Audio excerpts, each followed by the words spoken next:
طقمي مسلاتات قطر حدا مسلاتات سلمون ود داويت نغس إسرائيل طبابن تكساتن نمفلات قالات فلطت نمستوعال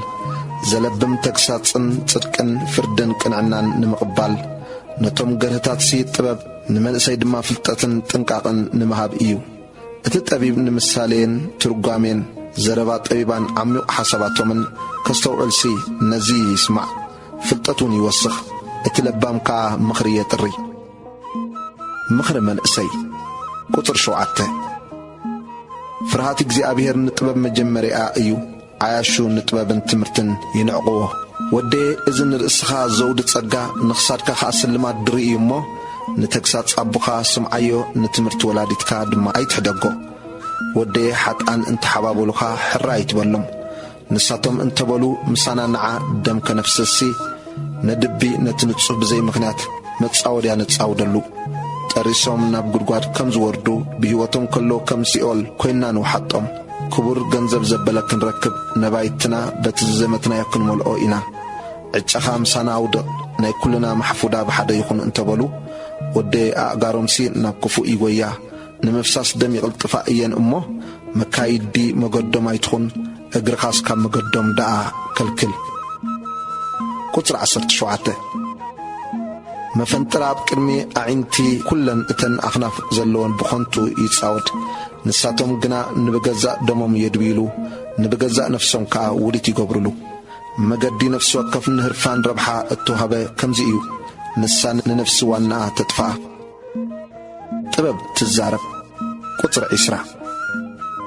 ጥበብ አብ ወጻኢ ትጭድር አብ ዳባያት ድምጻ ተስምዕ ጫው አብ ዘሎ ጎደና ትጽውዕ አብ አፍ ደጌታት አብ ከተማ ቃላታት ዛረብ አቱም ዓያሹ ክሳዕማዝ ከዕሽነት ክትፈቱ ኢኹም መላገጽትኻ ክሳዕማዝ ላግጽባህ ከብሎም ደናቁርቱን ፍልጠት ክጸልኡ እዮም ናብ ተግሳጸይ ተመለሱ እነሆ መንፈሰይ ከፈልፍለልኩም ቃላተይ ከፍልጠኩም እየ ጸዊዕስ እምቢ ስለ ዝበልኩም ኢደይ ዘርጊሐውን ዘስተባሃለ ስለ ዘይልቦ እረ ምኽረይ ዘበለ ደኣ አበይኹም ተግሳጸይ ከዓ አይተቀበልኩምን አነውን እትትፈርህዎ ክመጽእ ከሎ እትትፈርህዎ ከም ህቦቦላ ክመጽእ መከራ ከም ሽምቦባ ኮይኑ ክበጽሐኩም ጽበባን ጭንቀትን ክወርደኩም ከሎ በመከራኹም ክስሕቅ እየ አነ ከባጭወልኩም እየ ቁጥር 28 ሽዑ ናባይ ክምህለሉ እዮም አነ ግና ኣይክምልሰሎምን እየ አንጊሆም ክደልዩኒ ግናኸ ኣይክረኽቡንን እዮም ፍልጠት ስለ ዝጸልኡ ፍርሃት እግዚአብሔር ስለ ዘይመረጹ ምኽረይ ስለ ዘይፈተው ንኹሉ ተግሳጸይ ስለ ዝነዓቕዎ ፍረ መገዶም ክበልዑ ካብቲ ምኽሮም ከዓ ክጸግቡ እዮም እወ ነቶም ዓያሹ ዕልወቶም ክቐትሎም ነቶም ድናቁርቲ ከዓ እቲ ሸለል ምባሎም ከጥፍኦም እዩ እቲ ዝሰምዓኒ ግና ብድሓን ክነብር ንኽፉእ ከይፈርሀ ከዓ ክሃድእ እዩ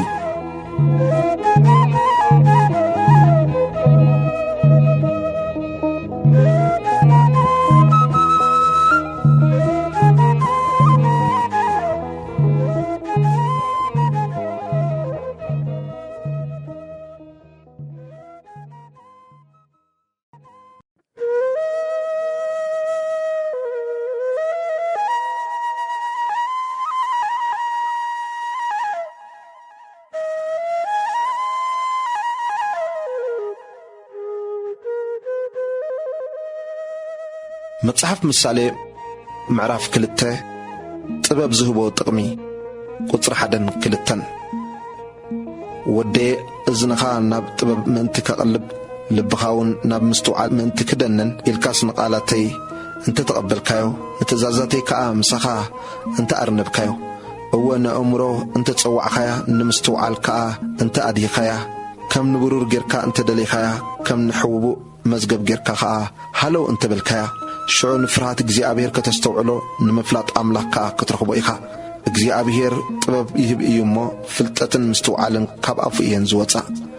ንመንገዲ ቅንዕና ከዕቆባ ንመንገዲ እቶም ቅዱሳኑ ከዓ ክሕልዋስ ነቶም ቁንዓት ደሓን ይእርንበሎም ብዘይ ጽያፍ ንዝመላለሱ ከዓ ዋልተኦም እዩ ቁጥሪ 9 ሽዑት ጽድቅን ፍርድን ቅንዕናን እረ ኩሉ ሰናይ መገዲ ከተስተውዕል ኢኻ ጥበብና ልብኻ ክትኣቱ እያ ፍልጠት ከዓ ንነፍስኻ ባህ ከብላ እዩ እሞ ካብ ክፉእ መገዲ ካብቶም ቄናን ዝዛረቡ ሰባት ክትናግፈካስ ምኽሪ ክትሕልወካ ምስትውዓልካ ከተዕቕበካ እያ ንሳቶም ብመገዲ ጸልማት ምእንቲ ክመላለሱስ ንመገዲ ቅንዕና ይሓድግዋ ንሳቶም ክፉእ ብምግባር ይሕጐሱ ብቐይናን ነገርውን ባህ ይብሎም ንሳቶም ኣብ መገድታቶም ይጠዋወዩ ቄናን መገድታት ከዓ ይኽተሉ ካብታን ፈታዊ ንእስነታ ዝሓደገቶ ንኺዳን ኣምላኻውን ዝረስዓቶ ዘማዊት ሰበይቲ ካብታ ልዙብ ዝቓላ ኣመንዝራ ክትናግፈካ እያ ቤታ ናብ ሞት መገዳ ኸዓ ናብ ምዉታት ዘንቈልቁል እዩ እሞ ካብቶም ናብኣ ዝኣቱ ሓደ እኳ ዝምለስ የልቦን ንመገዲ ሕይወትውን ኣይረኽብዋን እዮም እቶም ቁንዓት ኣብ ምድሪ እዮም ዝነብሩ እቶም ፍጹማት ከዓ ኣብኣ እዮም ዝተርፉ እምበኣርሲ ንስኻ ኣብታ መገዲ ሰናያት ተመላለስ ንመገዲ ጻድቃንውን ሓልዋ ረሲኣን ግና ካብ ምድሪ ክጸንቱ እቶም ጠለምቲ ከዓ ካብኣ ክምንቆሱ እዮም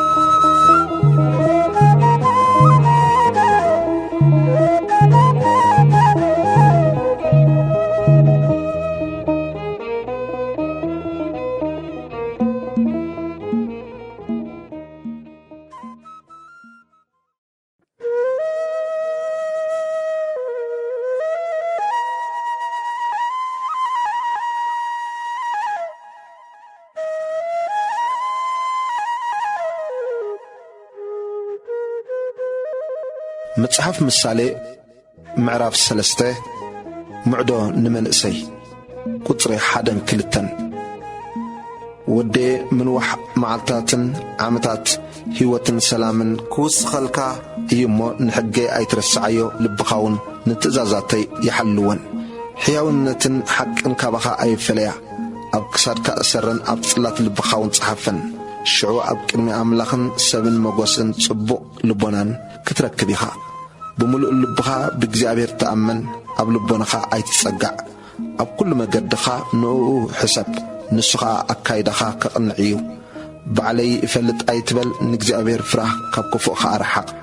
እዚ ንሕምብርትኻ ፈውሲ ንዕጽምትኻውን አንጉዕ ክኾነካ እዩ ብጥሪትካን ብኩሉ በኹሪ ፍራያትካን ንእግዚአብሔር ኣኽብሮ ሽዑ ቆፋፉኻ ብብዝሒ ክመልእ መጽሙዒኻ ከዓ ብኩልዑ ወይኒ ክቕጸጽ እዩ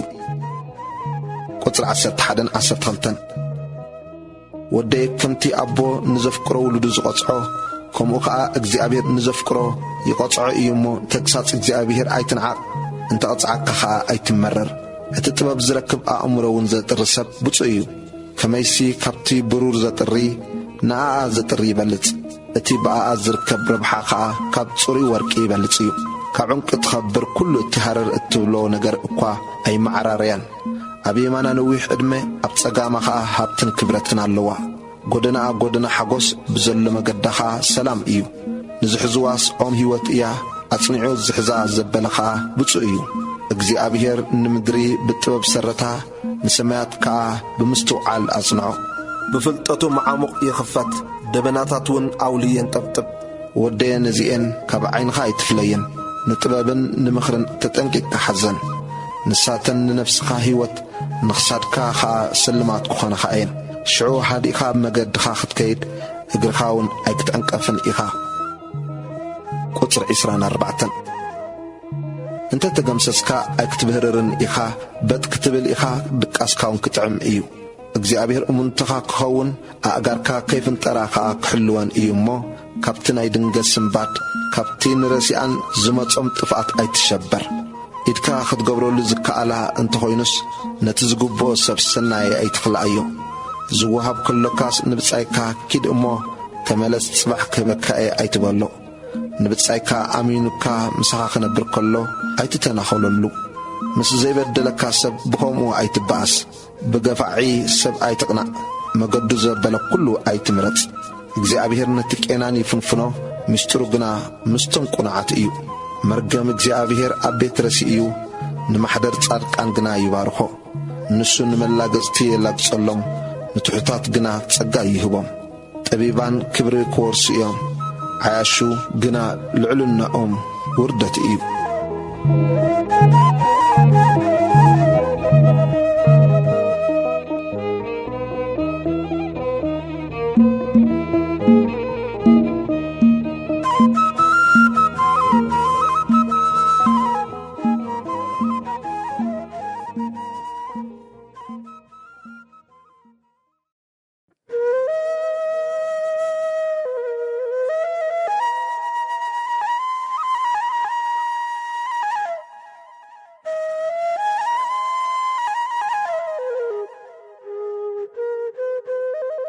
መጽሐፍ ምሳሌ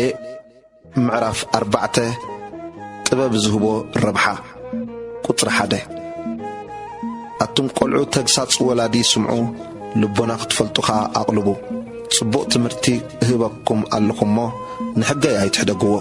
ኣነ እውን ንቦይ ውሉድ ንወላዲተይካ ህፃንን ሓደ ጥራይ ነበርኩ ሽዑ ኣስተምሃረኒ በለኒውን ልብኻ ንቓላተይ ኣጽኒዑ ይሓዞ ንትእዛዛተይ ሓልዎ እሞ ብህይወት ክትነብር ኢኻ ንጥበብ ኣጥርያ ንምስትውዓል ኣጥርያ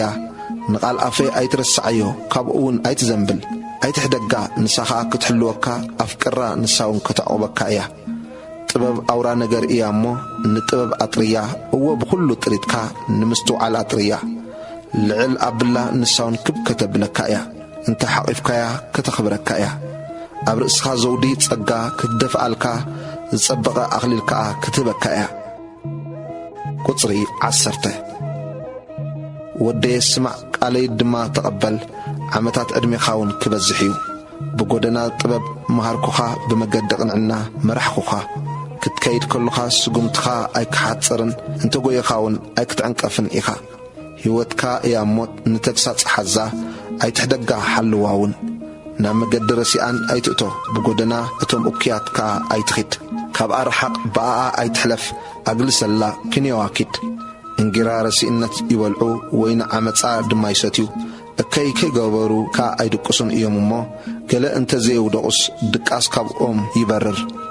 መገዲ ጻድቃን ግና ከም ብርሃን ወገግታ እያ ፍጹም መዓልቲ ክሳዕ ዝኸውን ከዓ እናወስኸት ትበርህ መገዲ ረሲኣን ግና ከም ጸልማት እያ እንታይ ከም ዝዕንቅፎም ኣይፈልጡን ወደየ ናብ ቃላተይ ኣቕልብ እዝንኻ ናብ ዘረባ ያድንን ንዝረኽበን ሕይወቱ ንብዘሎ ስጉኡ ከዓ ፈውሲ እየን እሞ ካብ ቅድሚ ዓይንኻ ኣይተርሕቀን ኣብ ውሽጢ ልብኻ ዕቖረን ሕይወት ካብኡ እያ እትፍልፍል እሞ ልዕሊ ኩሉ ንልብኻ ሓልዎ ንለግመኛ ኣፍ ካባኻ ድርብዮ ንውስልትና ከናፍር ከዓ ካባኻ ኣርሕቆ ኣዒንትኻ ቀኒዐን ይርኣያ ቈላሕታኻውን ንቕድሚት ይጠምታ ንመገዲ እግርኻ ኣቕንዓያ ኩሉ ጐደናኻ ምዱብ ይኹን ንየማን ወይስ ንጸጋም ኣይተግልስ ንእግርኻ ካብ እከይ ኣርሕቆ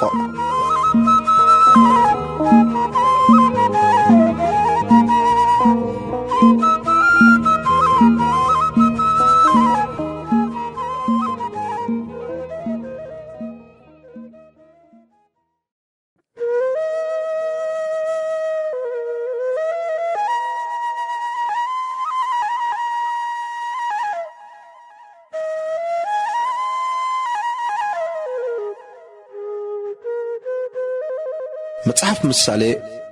ምዕራፍ 5 ካብ ዝሙት ርሓቕ ቁጽሪ 1-2 ወደየ ምኽሪ ከተጽንዕ ከናፍርካውን ፍልጠት ምእንቲ ክሕዛስ ናብ ጥበበይ ኣቕልብ ናብ ምስትውዓለይውን እዝንኻ ኣድንን ከናፍር ኣመንዝራ ሰበይትስ መዓር ወለላ የንጠብጥብ ኣፋ ኸኣ ካብ ዘይቲ ይልስልስ መወዳእታኣ ግና ከም ዕረ መሪር ክልተ ኣፍ ከም ዘለዎ ሴፍካ በሊሕ እዩ ኣእጋራ ናብ ሞት ይወርዳ ስጉምታ ናብ ሲኦል ይበጽሕ ንመገዲ ሕይወት ከይትርኽባስ በካይዳኣ ኮብላሊት እያ እሞ ኣይትፈልጥን እያ ኣቱም ደቀ እምበኣርሲ ሕጂ ስምዑኒ ካብ ቃላት ኣፈይ ከዓ ኣይትርሓቑ መገድኻ ካብኣ ርሕቕ ናብ ደገ ቤታ ኣይትቕረብ ክብርኻ ንኻልእ ዕድሜኻውን ንጨካን ከይትህብ ብጥሪትካ ካልኦት ከይጸግቡ ፍረድኻምካውን ናብ ቤት ካልእ ከይሓልፍ ኣብ መጨረሽታ ነፍሰ ስጋኻ ምስ ተወደየ ከይትልቅስ እሞ ከመይከ ንተግሳጽ ጸላእክዎ ልበይሲ ንዘለፋ ንዓቆ ስለምንታይ ከን ድምፂ መምሃራነይ ዘይሰማዕኹ ናብቶም ዘስተምህሩንስ ኣእዛነይ ዘየድነንኩ ኣብ ማእከል ማሕበርን ጉባኤን ናብ ክፉእ ዘበለ ኩሉ ንምብጻሕ ቁሩብ ተሪፍኒ ነይሩ ከይትብልሲ መገድኻ ካብኣ ኣርሕቕ ቁጽሪ 15 ማይሲ ካብ ዒላኻ ደኣ ካብቲ ዝፍልፍል ምንጭኻ ደኣስተ ምንጭኻ ንወጻኢ ሩባታትካስ ናብ ኣደባባያት ዶ ይፈስስ ኣሎ እዩ ንኣኻ ጥራይ ይኹን ጓኖታ ይካፈሉኻ ምንጭኻ ይባረኽ በታ ሰበይቲ ንእስነትካ ባህ ይበልካ ፍትውቲ ዋላ ጽብቕቲ ሚዳቆ ትኹነልካ እቲ ኣጥባታ ኩሉ ግዜ ይዕግብካ ብፍቕራውን ወርትክ ተመሰጥ ኣታ ወደየ ስለምንታይ ጓና ሰበይቲ እተፍቅር ሰበይቲ እማትካስ እተሓቆፍ እምበኣርሲ መገዲ ነፍሲ ወከፍ ሰብ ኣብ ቅድሚ ኣዒንቲ እግዚኣብሔር እዩ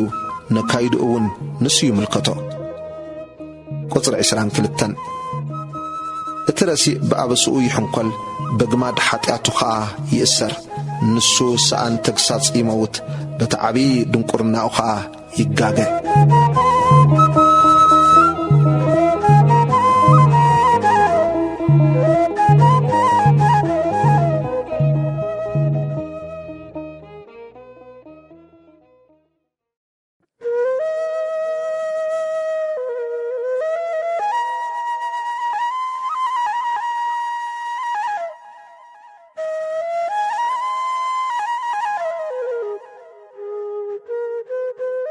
መጽሐፍ ምሳሌ ምዕራፍ 6 ካልእ ምዕዶታት ቁጽሪ 1 ወደ ንብጻይካ እንተ ተዋሓስካ ስለ ጓናኻ ኢድ እንተ ጠቓዕኻ ብቓላት ኣፍካ ተተሓስካ ብቓላት ኣፍካ ተፈንጠርካ ወደ ኣብ ኢድ ብጻይካ ካብ ወደቕካስ ምእንቲ ክትግርነ ከም ዝግበር ኪድ እሞ ተደፊእኻ ንብጻይካ ነዝንዞ ንዓይንኻ ድቃስ ንቐርኒብካ ተኽስታ ኣይትሃብ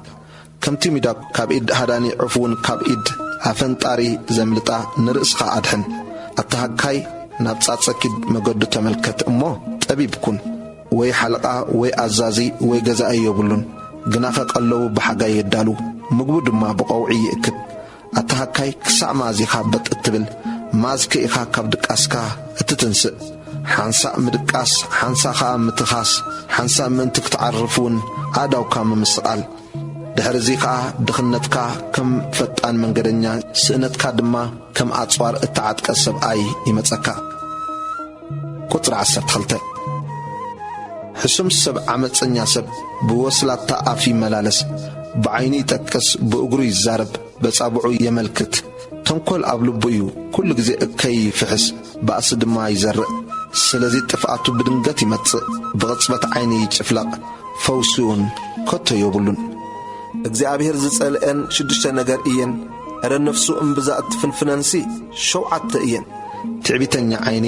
ሓሳዊት መልሓስ ንጹህ ደም ዘፍስሳ ኣእዳው እኩይ ምኽሪ እትፍሕስ ልቢ እኩይ ነገር ናብ ዘበለ ዝቕልጥፍ ኣእጋር ሓሶት ዝዛረብ ሓሳዊ ምስክር ኣብ መንጎ ኣሕዋት ባእሲ ዝዘርእ ቁጽሪ 20 ወደ ንትእዛዝ ኣቦኻ ሓልዎ ንሕጊ ወላዲትካ ከዓ ኣይትሕደጎ ኩሉ ጊዜ ኣብ ልብኻ እሰሮ ኣብ ክሳድካውን ኣጥቢቅካ ሓዞ ካብታ እኪቲ ሰበይቲ ካብታ ልዙብ ዝመልሓሳ ኣመንዝራ ክባልሃካስ ትእዛዝ ምብራህቲ እዩ ሕግኻ ብርሃን እዩ ተግሳጽ ትምህርቲ ድማ መገዲ ሕይወት እዩ እሞ እንተ ኸድካ ይመርሓካ በጥን ተበልካ ይሕልወካ እንተ ነቓሓካ ድማ የዛርበካ ብሰሪ ኣመንዝራ ሰበይቲ ሓንቲ እንጌራ ክሳዕ እትተርፎ ይኸውን ዘማዊት ከዓ ክብርቲ ነፍሲ እያ እትሃድን እሞ ንጽባቕያ ብልብኻ ኣይትመነዮ ብቖላሕተኣውን ኣይትዘርፍካ ሰብዶ ሓዉ ሓቒፉስ ክዳኑ ኣይነድድን እዩ ኣብ ልዕሊ ጓህሪ ኸይድኸ ኣእጋሩዶ ኣይሓርርን እዩ ናብ ሰበይቲ ብጻዩ ዝኣቱ ከዓ ከምኡ እዩ ዝትንክያ ከይተቐጽዐ ከቶ ኣይተርፍን ቁጽሪ 30 ሰራቒ ጠምዩ ክዕንገል ኢሉ እንተ ሰረቐ ሰብ ኣይንዕቖን እዩ እንተ ተታሕዘ ከዓ 7 ኢድ ይዓዲ ኣብ ቤቱ ዘሎ ኩሉውን ይህብ እቲ ምስ ሰበይቲ ዝምንዝር ግና ልቢ የብሉን ንነፍሱ ኸጥፋእ ዝደሊ እዩ ከምዚ ዝገብር ቁስልን ነውርን ይረኽቦ ጸርፉ ኸቶ ኣይድምሰስን ቅንኢ ንሰብኣይ ብቁጣዓ የንድዶ እዩ እሞ ብመዓልቲ ሕነ ኣይድንግጽን እዩ ግዲ ካሓሳ የብሉን ኣብዚኻ ውህበት እንተ ኣቕረብካሉ እኳ ኣይቅበልን እዩ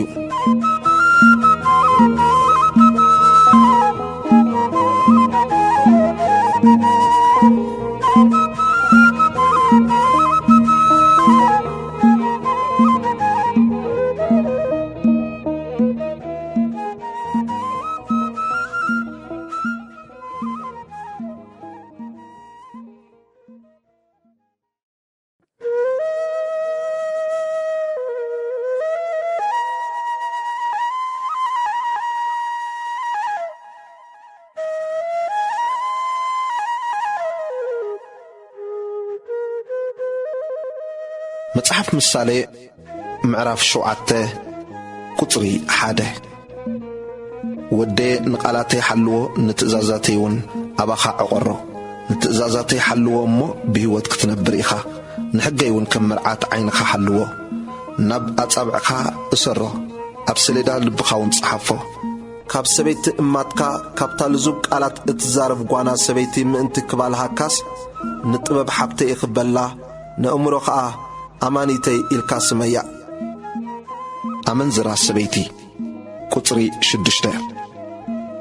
ኣብ መስኮት ቤተይ ኮይነ ብዓይኒ ርግቢ ኣሳጊረ ኣማዕደኹ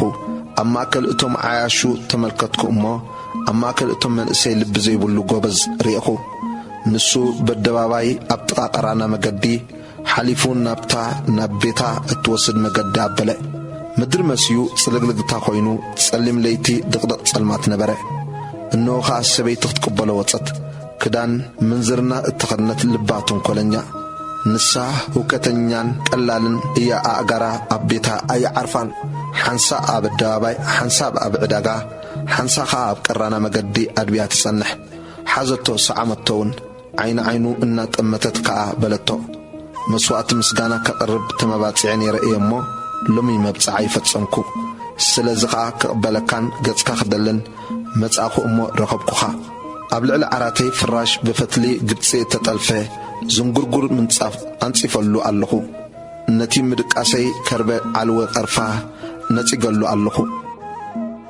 ቁጽሪ 18-19 ሰብኣየይ ከረጺት ገንዘብ ኣብ ኢዱ ሒዙ ነዊሕ መገሻ ኸይዱ እዩ። ኣብ ገዛ የሎን። ወርሒ ፍጹም ብርሃን ምስ ኮነት እዩ ንገዝኡ ዝምለስ እሞ ንዓ ክሳዕ ዝወግሕ ብፍትወት ንርወ ብናይ ፍትወት ምትሕቑቕ ኣፍ ባህ ይበለና። ብብዙሕ ጥበራ ኣስሓተቶ ብልዙብ ከናፍራ ሰሓበቶ። ከምቲ ናብ ማሕረዲ ዝኽኮብ ብዕራይ ከምቲ ዓሻ ፍላጻ ንኸብዱ ክሳዕ ዝስንጥቖ ብቕጽዓት ዝእሰር ከምቲ ንጥፍኣት ነፍሱ ምዃኑ ከይፈለጠ ናብ መጻወድያ ዝሸብብ ዑፍ ኮይኑ ብኡ ሰዓባ። እምበኣርሲ ደቀየ ስምዑኒ ናብ ዘረባ ኣፈይ ከኣ ኣቕልቡ። ንሳ ንብዙሓት ወጊኣ ኣውዲቓቶም ዝቐተለቶም ከኣ መሊኦም እዮም። ቤታ ናብ ውሻ ጠሞት ዘውርድ መገዲ ሲኦል እዩ እሞ ንልብኻ ናብ ጐደናኣ ኣቢልካ ኣይተዘንብሎ ብመገዳ ኣይትስሓት።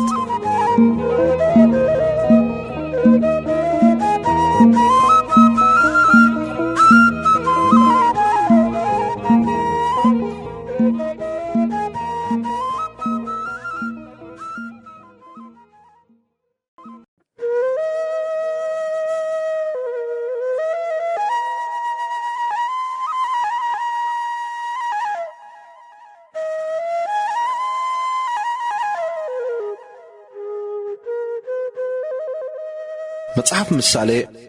ምዕራፍ 8 ጥበብ ከም ዝተናእደት ቁጽሪ 1 ጥበብ ኣይትጭድርን ዶ እያ ዘላ ኣእምሮውን ድምጻ ዶ ኣይተስምዕን እያ። ኣብ ጫፍ በረኽትን ኣብ ቀራናታት መገድን ደው ኢላ ኣብ ጥቓ ደጌታት ኣብ ምእተው ከተማ ኣብ ኣፍ ደጌታት ትጭድር። ኣቱም ሰባት ንኣኻትኩም እጽዋዓኩም ኣለኹ ንደቂ ሰብ እየ ዘድህዮም ዘለኹ። ኣቱም ዓያሹ ኣእምሮ ተምሃሩ ኣቱም ድናቑርቲ ኸዓ ለብሙ። ክቡር ነገር ክዛረብ እየ ከናፍረይ ከኣ ቁኑዕ ዘበለ ንምዝራብ ክኸፍት እየ። ኣፈይ ሓቂ ክዛረብ እዩ ንኸናፍረይ ከኣ ረሲእነትሲ ጽያፈን እዩ እሞ ስምዑ። ቁጽሪ 8 ኩለን ቃላት ኣፈይ ብጽድቂ እየን ኣብአን ጠዋይነትን ልግምን ኣይርከብን። ነቲ ኣስተውዓሊ ኩለን ትኽ ዝበላ እየን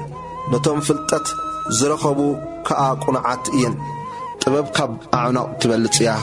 ክቡር ዘበለ ኩሉን ኣይመዓራረያን እዩ እሞ ካብ ብሩርሲ ተግሳጸይ ንፍልጠቱን ካብ ሕሩይ ወርቂ ኣብሊጽኩም ተቐበልዎ። ኣነ ጥበብ ኣብ ልቦና እነብር ሓሳብ ፍልጠት ድማ እረክብ።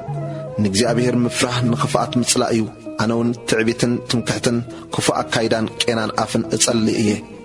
ምኽርን ምስላጥን ናተ እዩ። ኣእምሮ ኣነ እየ ስልጣን ናተ እዩ። ነገሥታት በኣይ ይነግሱ መሳፍንቲ በኣይ ገይሮም ጽድቂ ይሕግጉ። ገዛእትን ከበርቴን ብዘለዉ መኳንንቲ ምድርን በኣይ ይገዝኡ። ኣነ ነቶም ዘፍቁሩኒ የፍቅሮም እቶም ኣንጊሆም ዝደልዩኒ ኸዓ ይረኽቡኒ። ሃብትን ክብረትን ነባሪ ጥሪትን ጽድቅን ኣባይ ኣሎ። ፍረይ ካብ ወርቂ ኤረ ካብ ጽሩይ ወርቂ ደኣ ረብሓይ ከኣ ካብ ሕሩይ ብሩር ይበልጽ። ነቶም ዘፍቁሩኒ ሃብቲ ክውርሶም መዝገቦም ከኣ ምእንቲ ክመልኣሎምሲ ብጐደና ጽድቂ ብማእከል ቅንዕቲ መገዲ እየ ዝመላለስ። ቁጽሪ 22 እግዚኣብሔር ኣብ መጀመርታ መገዱ ቅድሚ እቲ ጥንታዊ ግብሩ ተገንዘበኒ። ካብ ዘለዓለም ካብ መጀመርያ ምድሪ ከይኮነት ቆምኩ ገና መዓሙቕ ከይኮነ ዓይኒ ማያት ከይወሓዘ ኣነ ተውለድኩ። ኣኽራን ከይተሰረተ ቅድሚ ኮረቤት ኣነ ተወለድኩ ንምድርን ንጐልጐልን ነቲ መጀመርያ መሬት ዓለምን ከይገበሮ ንሰማያት ከቆሞ ኸሎ ኣብኡ ነበርኩ ንጠፈር ኣብ ልዕሊ መዓሙቕ ክዝርግሖ ኸሎ ንደበና ናብ ላዕሊ ከቆሞ ኸሎ ንምንጭታት መዓሙቕ ከበርትዖ ኸሎ ማያት ካብ ትእዛዙ ከይሓልፍሲ ንባሕሪ ክውስኖ ኸሎ መሰረታት ምድሪ ከመልክት ከሎ ሽዑ ሰራሕተኛ ኾይነ ምስኡ ነበርኩ በይዕለቱ እሕጉሶን ኩሉ ጊዜ ኸዓ ኣብ ቅድሚኡ እሕጐስ ነበርኩ ኣብ ምድሪ ብዝነብር እሕጐስ ነበርኩ ተድላይካ ብደቂ ሰብ ነበረ ሕጂ ድማ ደቀ መገደይ ዝሕልው ብፁዓን እዮም እሞ ስምዑኒ ጠቢባን ኩኑ ተግሳጸይ ስምዑ ኣይትእበይዎ ቁጥር 34 እቲ ኣብ ልዳት ደጌታተይ እናተጸበየ በይዕለቱ ደገይ እናጽንዐ ዝሰምዓኒ ሰብ ብፁዕ እዩ እቲ ዝረኽበንስ ሕይወት ይረክብ እዩ እሞ ካብ እግዚኣብሔር ጸጋ ይቕበል እቲ ኣብ ልዕለይ ዝእብስ ግና ንነፍሱ ይጐድኣ እቶም ዝጸልኡኒ ኩሎምሲ ሞት ይፈቱ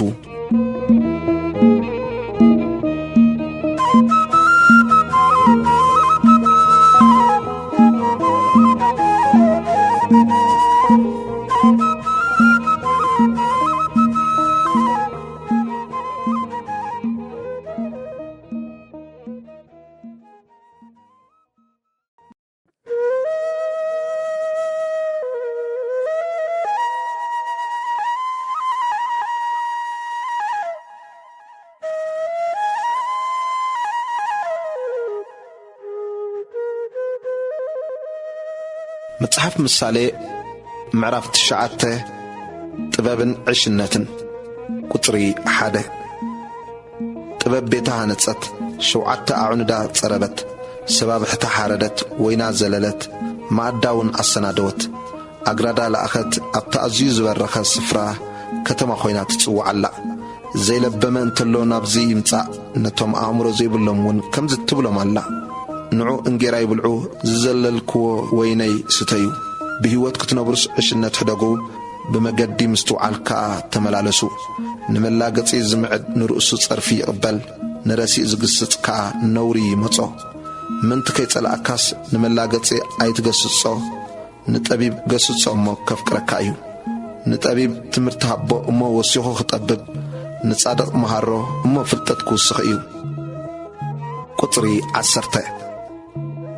መጀመርታ ጥበብ ንእግዚኣብሔር ምፍራሕ እዩ ነቲ ቅዱስ ምፍላጥ ከዓ ምስትውዓል እዩ ዕለታትካ ብኣይ እየን ዝበዝሓ ዓመታት ዕድሜኻውን ክውስኻልካ እየን እሞ ጥበበኛ እንተኾንካ ንርእስኻ ትጠብብ መላገጺ እንተኾንካ በይንኻ ኢኻ እትስከሞ ዓሻ ሰበይቲ ህውከተኛ እያ ዘይለባም ገለ እኳ ዘይትፈልጥ እያ ነቶም ኣቕኒዖም ዝኸዱ ሓለፍቲ መገዲ ዘይለባም እንተሎ ናብዚ የግልስ ኢላ ክትጽውዖምሲ ኣብ ደገ ቤታን ኣብ በሪኽ ስፍራ ከተማን ኣብ መንበር ትቕመጥ ነቲ ኣእምሮ ዘይብሉ ከዓ ናይ ስርቂ ማይ ጥዑም እዩ ብሕቡእ ዝብላዕ እንጌራኻ ኣባህ የብል እዩ ትብሎ ንሱ ግና ምዉታት ኣብኡ ከም ዘለዉ ዕዱማታውን ኣብ መዓሞቕ ሲኦል ከም ዘለዉ ኣይፈልጥን እዩ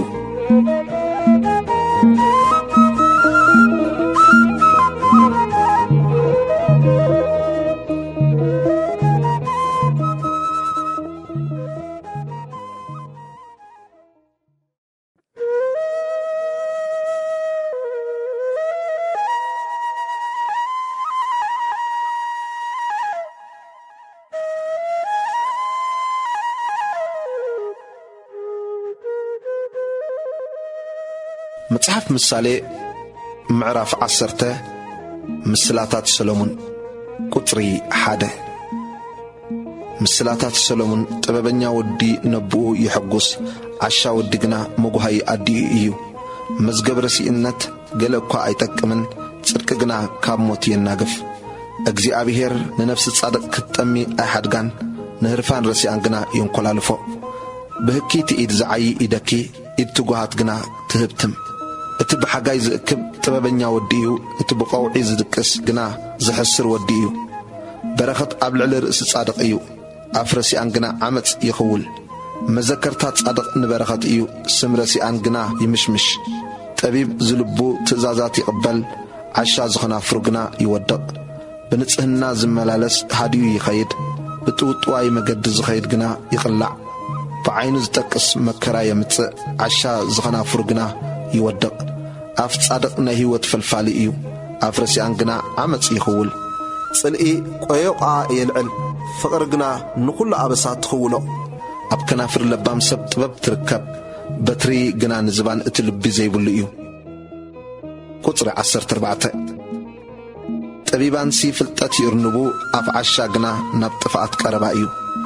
نهبتام اتي هبتو صنع كتماؤو إيو ندخا قنا اتدخلنتو طفاتو إيو عيوت صادق نهيوت اتوترسي قنا نحاتيات إيو معدو زحلو أما قد هيوت إيو تقسات زعبي قنا يسحت صلئي زحب حسوتي كنافر اللوءو حميد ززرقحكا عشا إيو بزوح زربا أبزلو أبو أبسا أيسانن كنافرو زغت قنا لبام إيو لسان صادق حري برور إيو لبرسي آن قنا فري يبولن كنافر صادق نبزوحات يقواسيا عايشو قنا سعان لبي إيوم زموتو قطر 22 برخات غزي أبيهر يهبتم شقارون قلي أيوسخلن نعشا كفؤ مقبار وازاو إيو تبابكا نلبانكم أو إيا نرسي اتزفره نقاري مطو نصاركان قنا اتمنى ويوهبهم هبابولا مس زحلف اترسي يلون صادق قنا نزل عالم زنبر مسارت إيو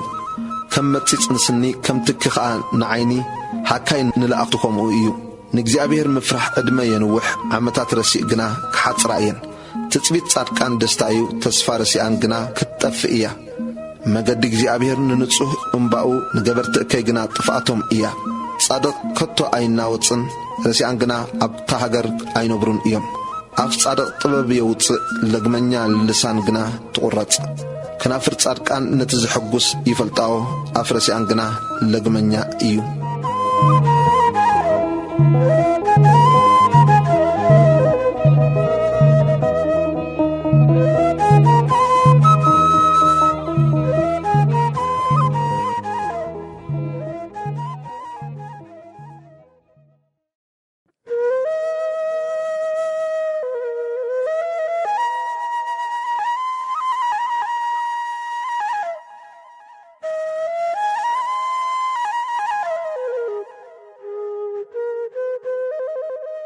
مصحف مثالي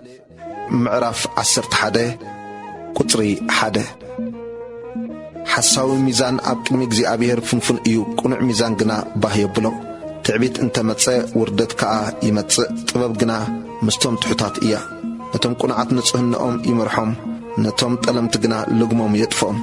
بمعالتي قطعة هابتي أيتكمن صدق قنا كاموت يناقف نفتسم سب اتتصدقو مقدو يقنعلو نرسي قنا رسي إنتي يودقو نتوم قنعات صدقهم يناقفهم نتوم تلمت قنا كفاءتهم يحزم رسي انتو موتي تسفعو يتفق تثبيت كفاءتون يتفق صادق كاب صبا يدحن رسي دما أب كنداو يخون اتي قبز نبتساي بعفو يطفو صادقان قنا سالا فلتتي ناقفو قطري 10 صادقان صبو انت رخبو كتما تحقوس رسيان انت طفوخا أللتا يخون كتما سالا بركت قنعات اللالتبل بأفرسي أنقنا تقلبت اتنبتساي زنع أمرو يقولون لبام قنا السقيبل إن حمي الزورسي مستري قلع اتأمون لبي زلو قنا ننقر يسورو طبابنيا ممرح أبزي بلوس هزبي يودق بمبزح مخارت قنا دحان يركب نقوانا زوحاس مكراي مطو وحسنت زتصل قنا هدئيو وكبت سبيتي كبرت تركب حيالات كا حابتي يرخبو روح سب نفسو صبو يقبر الله سكان قنا نبقزا سبقو يقودعو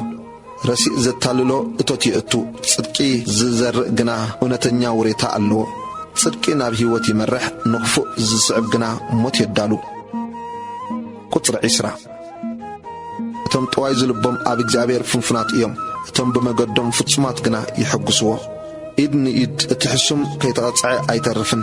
زر صادقان قنا كملط ايوم ملكعنيا سبيتي بزي أمروس كم أبا فنشا حسما التسعور قلبيت ورقيا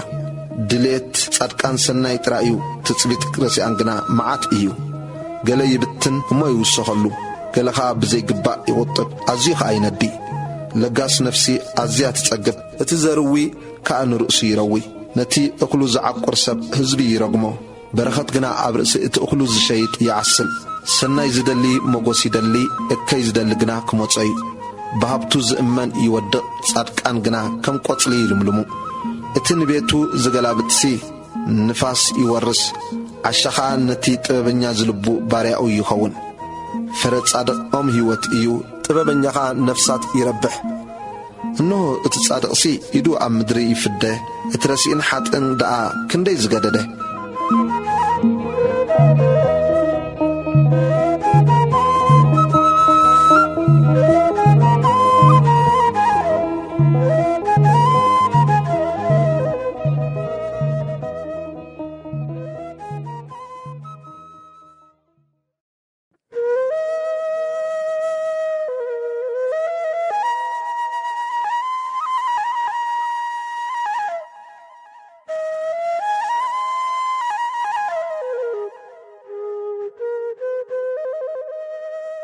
مصحف ምሳሌ ምዕራፍ 12 ቁጽሪ 1 ተግሳጽ ዝፈቱ ፍልጠት ይፈቱ መቅጻዕት ዝጸልእ ግና ዓሻ እዩ ደግ ሰብ ካብ እግዚአብሔር ሞገስ ይቕበል ንተንኰለኛ ግና ይኹንኖ ሰላ ርሲእነት ዝቆም ሰብ የልቦን ሱርእቶም ጻድቃን ግና ምንቕ ኣይብልን ደግ ሰበይቲ ዘውድ ሰብኣያ እያ እታ እተነውር ግና ኣብ ዕጽምቱ ከም ቁንቁነ እያ حسب صدقان قنعيو مخر رسيان غنا طبرايو زربا رسيان نمفساس دم يدبي اف اتم قنعت غنا يدحنم اتم رسيان يغلبطو اما ايركبون بيت صدقان غنا يقوم سباي بمطن فلطتو يزنا كينان زلبو غنا ينع كابتي انجيرا زيبلو كبرت زدلس ات زيمرئين حدا غزو زلون يحيش قطر 10 صادقنا نفسي انسساو يرحلحلو لبرسي انغنا تشكان ايو مدر زولاول سب انغراي تصقب نخنتنت زختل غنا امرو يبلون رسينا توصمد اكيات حرر يبلو سور صادقان غنا فريهب اكوي سب حطات كنافرو يطلف صادق غنا كم كراي مولو سب بفرافو يسنا يتصقب كم تغبار ااداوخا كفدايو اتعشى مقدو ابعينتو قنعتي ايا طببنيا غنا مخري يسمع كرا عشى بؤو يفلت لبام سب غنا تصرفي يحب حق ززارب قنعنا يوري حساو مسكر غنا طبرا كم زقورت سيف غيرو ززارب سب الله ملحس اتم طيبان غنا طعنا ايو حقنيا كنفر نحوار تنبر حساويت ملحس غنا نقصبت عين طرائيا اتم اكيد زحسبو ابلبوم تلمت الله اتم سلام زمخر غنا دستا اللهم نتصادق غلكفو ايرخون رسيان غنا حسم مليئوم ايو حسو تخنافر اب اغزابيهر فنفنات ايان اتم حق زغبر غنا يحقسو لبام سب فلطتو يحب لب اتم عاشو غنا عشنت يوري اتغات كتغز ايا اتهكاي غنا تتغبر ايا اتي اب لب سب زحادره غواهي نو يصوتو سناي قال غنا باه يبلو صادق نبصايو مغدي يحبرو نرسيان غنا مغدم تغاغيو حكاي نتي زحادنو ايطبسون تغات غنا نسب كبور غنزب ايا ام مغدي صقي هيوت الله ام تحلالفي اخا موت يلبون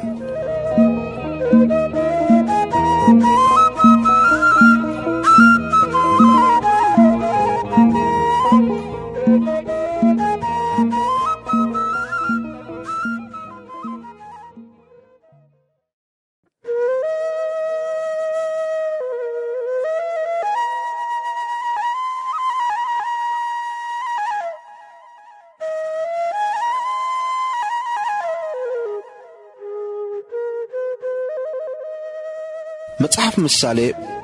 ምዕራፍ 13 ቁጽሪ 1 لبام ولد تغساص ابو يسمع ملاغص غنا مغنحته ايسمعن سب فرافو سناي سس نفسي اتم طلمت غنا غفعت تمغب افو زحلو هيوتو يباله كنافرو غهزب غنا طفات يرخبو نفسها كاي حرر تبل امو غلا ايتركبن نفس تغهات غنا ازيا تصقب صادق نزربا حسوت يصلؤ رسي غنا ينورن ينورن صدقي نتي بمغدقون زخونه تحلو رسينت غنا نحط يودقو غلا زيبلوس نرؤسو حبتام زمسل الله بزح ገንዘብ ከለወስ ንሩሱ ድኻ ዘምስል አሎ ሀብታም በገንዘቡ ንህይወቱ ይብጀዋ ድኻ ግና ዘፈራርሆ ይብሉን ብርሃን ጻድቃን ሕጉስ እዩ መብራህቲ ረሲአን ግና ክጠፍ እዩ ቁጥሪ 10 ካብ ትዕቢት ባእሲ ጥራይ እዩ ዝመጽእ ጥበብ ግና ምስቶም ምኽሪ ዝቕበሉ እያ ብኸምኡ እተረኸበ ገንዘብ እናጐደለ ይኸይድ ብኢድ ዝእከብ ግና እናበዝሐ ይኸይድ ነዊሕ ትጽቢት ንልቢ የመሃምኖ እተፈጸመ ድሌት ግና ኦም ሕይወት እዩ ነቲ ቃል ዝንዕቆ ንነፍሱ የጥፍኣ ነቲ ትእዛዝ ዝፈርሆ ግና ክከሓስ እዩ ካብ ወጽመድ ሞት ምእንቲ ኽተምልእሲ ሕጊ ጠቢብ ናይ ሕይወት ፈልፋሊ እዩ ጽቡቕ ምስትውዓል መጎስ ይህብ መገዲ ጠለምቲ ግና ተራር እያ ኣእሙረኛ ሰብ ብምስትውዓል ይዓዪ ዓሻ ግና ዕሽነት ይዝርግሕ ረሲእ ልኡኽ ኣብ እከይ ይወድቕ እሙን መልእኽተኛ ግና ጥዕና እዩ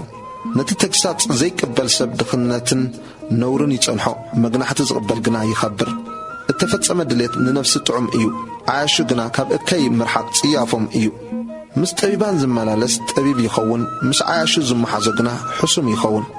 ንሓጥኣን ሕሰም የባርሮም ጻድቃን ግና ብሰናይ ይፍደዩ ደግ ሰብ ንደቂ ደቁ የውርሶም ሃብቲ ሓጥእ ግና ንጻድቕ ይዕቈረሉ ድኻታት ዝሓረስዎ በዱ ብዙሕ ሲሳይ ይርከቦ ሰኣን ቅንዕና ዝጠፍኡ ግና ኣለዉ ብሸበጥ ዘይገርፍ ንውሉዱ ይጸልኦ ዘፍቅሮ ግና ኣንጊሁ ይቖጽዖ ጻድቕ ክሳዕ ዝጸግብ ይበልዕ ከብዲ ሓጥኣን ግና ይጠሚ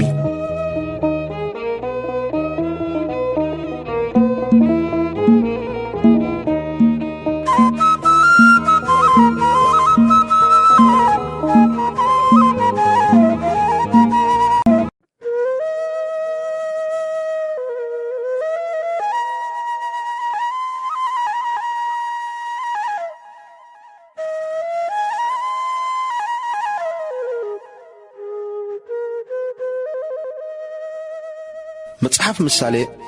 ምዕራፍ 14 ቁጽሪ 1 ለባም ሰበይቲ ቤታ ትሃንጽ ዓሻ ግና ብገዛእ ኢዳ ተፍርሶ ብቕንዕናኡ ዝመላለስ ንእግዚአብሔር ይፈርሆ መገዱ ዘጐብጥ ግና ይንዕቆ ኣብ ኣፍ ዓሻ ሸበጥ ትዕቢት ኣሎ ንጠቢባን ግና ከናፍሮም ይሕልዎም ብዕራይ ኣብ ዘይብሉ መብልዕ ማል ጥራይ እዩ ብዙሕ ሲሳይ ግና ብሓይሊ ብዕራይ እዩ እሙን ምስክር ኣይሕሱን ሓሳዊ ምስክር ግና ሓሶት የውስእ መላገጽ ንጥበብ ይደልያ እሞ ኣይረኽባን ንኣእሙረኛ ግና ፍልጠት ኣይሽግሮን ካብ ዓሻ ርሓቕ ኣብኡ ከናፍር ፍልጠት ኣይክትረክብን ኢኻ ጥበብ እቲ ለባምሲ መገዱ ምፍላጥ እዩ ዕሽነት እቶም ዓያሹ ግና ጥበራ እዩ እቶም ዓያሹ ብሓጢኣት ይዋዘዩ ኣብ ማእከል እቶም ቁኑዓት ግና ጽቡቕ ፍቓድ ኣሎ ልቢ ንምረቱ ባዕሉ ይፈልጦ ኣብ ሓጐሱ ኸዓ ጓና ኣይሕወስን ቤት ረሲኣን ይዓኑ ድንኳን ቁኑዓት ግና ይዕንብብ ንሰብ ቅንዕቲ እትመስሎ መገዳ ኣላ መወዳእታኣ ግና መገዲ ሞት እዩ ልቢ እናስሓቕካውን ይጉህ እዩ መወዳእታ ሓጐስካ ሓዘን እዩ ቁጥሪ 14 እቲ ብልቡ ዝዓሉ ብመገዱ ይጸግብ ደግ ሰብ ድማ ካብ ርእሱ እዩ ገርህ ሰብ ንኹሉ ቃል ይኣምን ለባም ግና ንስጉምቱ ይጥንቀቐለን ጠቢብ ይፈርህ ካብ እከይ ድማ ይርሐቕ ዓሻ ግና ደፋርን ኣማኒ ርእሱን እዩ ኮራይ ሰብ ዕሽነት ይገብር ተንኰለኛ ኸዓ ይጽላእ እቶም ደናቑርቲ ዕሽነት ይርስተዩ ለባማት ግና ፍልጠት ዘውዶም እዩ እቶም እኩያት ኣብ ቅድሚ ሰናያት ረሲኣን ከኣ ኣብ ደጌታት ጻድቃን ይደኑ ንድኻ ብጻዩ እኳ ይጸልኦ ፈተውቲ ሃብታም ግና ብዙሓት እዮም እቲ ንብጻይ ዝንዕቕ ሓጢኣት ይገብር ንድኻ ዝርሕርሓሉ ግና ብፁዕ እዩ እቶም እከይ ዝሓስቡ ኣይጋገየን ዶ እዮም ምሕረትን ሓቅን ግና ነቶም ሰናይ ዝሓስቡ እዩ ኣብ ዕዮ ዘበለ ረብሓ ኣሎ ዘረባ ከናፍር ግና ናብ ስእነት ጥራይ የብጽሕ ሃብቲ ንጠቢባን ዘውዶም እዩ ዕሽነት እቶም ዓያሱ ግና ኩሉ ግዜ ዕሽነት እዩ ሓቀኛ ምስክር ነፍሳት የድሕን ሓሶት ዝዛረብ ግና ምጥባር ጥራይ እዩ ጽኑዕ ምንቶ ኣብ ምፍራሕ እግዚኣብሔር እዩ ንደቁ ኸዓ ጸጊዕ ይኾኖም ካብ ወጽመድ ሞት ከተምልእሲ ፍርሃት እግዚኣብሔር ናይ ሕይወት ፍልፋሊ እዩ ምብዛሕ ሕዝቢ ክብሪ ንጉስ እዩ ምውሓድ ሕዝቢ ግና ጥፍኣት መስፍን እዩ እቲ ንኹራት ደንጓይ ብዙሕ ኣእምሮ ኣለዎ ኮራይ ግና ዕሽነት ይገልጽ ቁጥሪ 30 ዓቃል ልቢ ንስጋ ሕይወቱ እዩ ቅንኢ ግና ንዕጽምቲ ቁንቁንኡ እዩ እቲ ንድኻ ዝጭቁን ንፈጣሪኡ ይጸርፍ ንስኡን ዝርሕርሓሉ ግና የኽብሮ ረሲእ ብእካዩ ይግምጠል ጻድቕ ግና ኣብ ሞት እኳ ጸጊዐ ኣለዎ ጥበብ ኣብ ልቢ ኣእምሮኛ ተሓድር ኣብ ውሽጢ ዓያሹ ዘሎ ግና ይግለጽ ጽድቂ ንህዝቢ ልዕል የብሎ ሓጢኣት ግና ውርደት ህዝብታት እዩ መጎስ ንጉስ ንለባም ጊልያ እዩ ቁጣዓኡ ግና ነቲ ዘነውር እዩ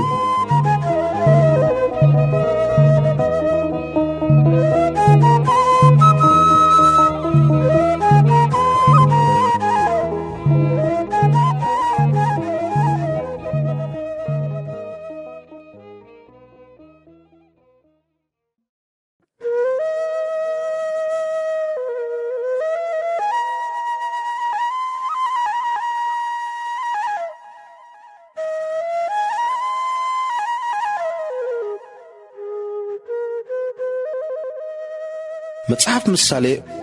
ምዕራፍ 15 ቁጽሪ 1 ልኡም ምላሽ ንቁጣዓ ይህድኦ ተሪር ቃል ግና ኩራ የልዕል ልሳን ጠቢባን ፍልጠት የንጠብጥብ አፍ ዓያሹ ግና ዕሽነት የፈልፍል ዓይንቲ እግዚአብሔር ኣብ ኩሉ ስፍራ እየን ንእኩያትን ሰናያትን ከዓ ይቃወመቶም ልዝብቲ ልሳን ቆም ሕይወት እያ ቄናን ልሳን ግና ንመንፈስ ትሰብሮ ዓሻ ንተግሳጽ አብኡ ይንዕቆ ዘለፋ ዝቕበል ግና ኣእምሮኛ ይኸውን ኣብ ቤት ጻድቕ ብዙሕ መዝገብ ኣሎ ኣብ እቶት ረሲኣን ግና ህውከት ኣሎ ከናፍር ጠቢባን ፍልጠት ይዝርግሓ ልብእቶም ዓያሽ ግና ኣይከምኡን እዩ መስዋዕቲ ረሲኣን ኣብ እግዚአብሔር ፍንፉን እዩ ጸሎት ቁንዓት ግና ባህ የብሎ እግዚአብሔር ንመገዲ ረሲኣን ይፍንፍኖ ጽድቂ ንዝስዕብ ግና የፍቅሮ ቁጥሪ 10 መገዲ ንዝሓድግ ብርቱዕ መቕጻዕቲ ይወርዶ ተግሳጽ ዝጸልቕኻ ይመውት ሲኦልን ማዓሞቕን ኣብ ቅድሚ እግዚአብሔር እዩ ልቢ ደቂ ሰብ ግዳ ክንደይ ኣዝዩ መላገጺ ተግሳጽ ኣይፈቱን ናብ ጠቢባን ኣይከይድን ሕጉስ ልቢ ንገጽ የብርሆ ልቢ እንተጓሃየ ግና መንፈስ ይስበር ልቢ ኣእምሮኛ ፍልጠት ይደሊ ኣፍ ዓያሹ ግና ዕሽነት ይምገብ ኩለን ዕለታት እትሕዙን ክፉኣት እየን ሕጉስ ልቢ ዘለዎ ግና ኩሉ ጊዜ ደስ ዘብል ማዕዲ እዩ ካብ ዓብይ መዝገብ ምስ ውከትሲ ሒደት ምስ ፍርሃት እግዚአብሔር ይሓይሽ ካብ ስቡሕ ብዕራይ ምስ ጽልኢ ጻሕሊ ሓምሊ ምስ ፍቕሪ ይሓይሽ ኮራይ ሰብ ቆዮቓ የልዕል ዓቃል ግና ባእሲ ይህድእ ጎደና ሃካይ ከም ሓጹር እሾኽ እዩ መገዲ ቁንዓት ግና እተደላደለት እያ ጥበበኛ ውሉድ ነብኡ ይሕጉሶ ዓሻ ሰብ ግና ንወላዲቱ ይንዕቃ ዕሽነት ነቲ ልቢ ዘይብሉ ሰብ ደስታ እዩ ለባም ግና ትኽ ኢሉ ይኸይድ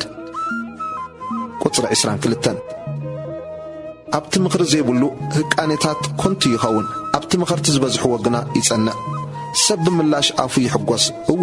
ብግዚኡ ዝዝረብ ቃል ክንደይ ጽቡቕ እዩ ለባም ሰብ ካብቲ ኣብ ትሕቲ ዘሎ ሲኦል ክርሕቕሲ መንገዲ ሕይወት ናብ ላዕሊ ትመርሖ እግዚአብሔር ንቤት ዕቡያት ይምሕዎ ንዶብ መበለት ግና የቆሞ እኩይ ሓሳባት ኣብ እግዚአብሔር ፍንፉን እዩ ልኡም ቃላት ግና ኣብ ቅድሚኡ ንጹህ እዩ እቲ ረብሓ ዝሃርፍ ንቤቱ ይህወኻ መማለጃ ዝጸልእ ግና ብሕይወት ይነብር ልቢ ጻድቕ ዝምልሶ ይሓስብ ኣፍ ረሲኣን ግና ሕሰም ይፍልፍል እግዚአብሔር ነቶም ረሲኣን ርሕቖም እዩ ንጸሎት ጻድቃን ግና ይሰምዖ ቁጽሪ 30 ብሩህ ቆላሕታ ንልቢ ይሕጉሶ ብስራት ንዕጽምቲ የስብሖ እታ ናብ ሕይወት ዝመርሕ ተግሳጽ እትሰምዕ እዝኒ ኣብ ማእከል ጠቢባን ትነብር እቲ ተግሳጽ ዝኣቢ ንነፍሱ ይንዕቃ ዘለፋ ዝሰምዕ ግና ይልብም ፍርሃት እግዚአብሔር ናይ ጥበብ ትምህርቲ እዩ ንኽብረት ከዓ ትሕትና ትቐድማ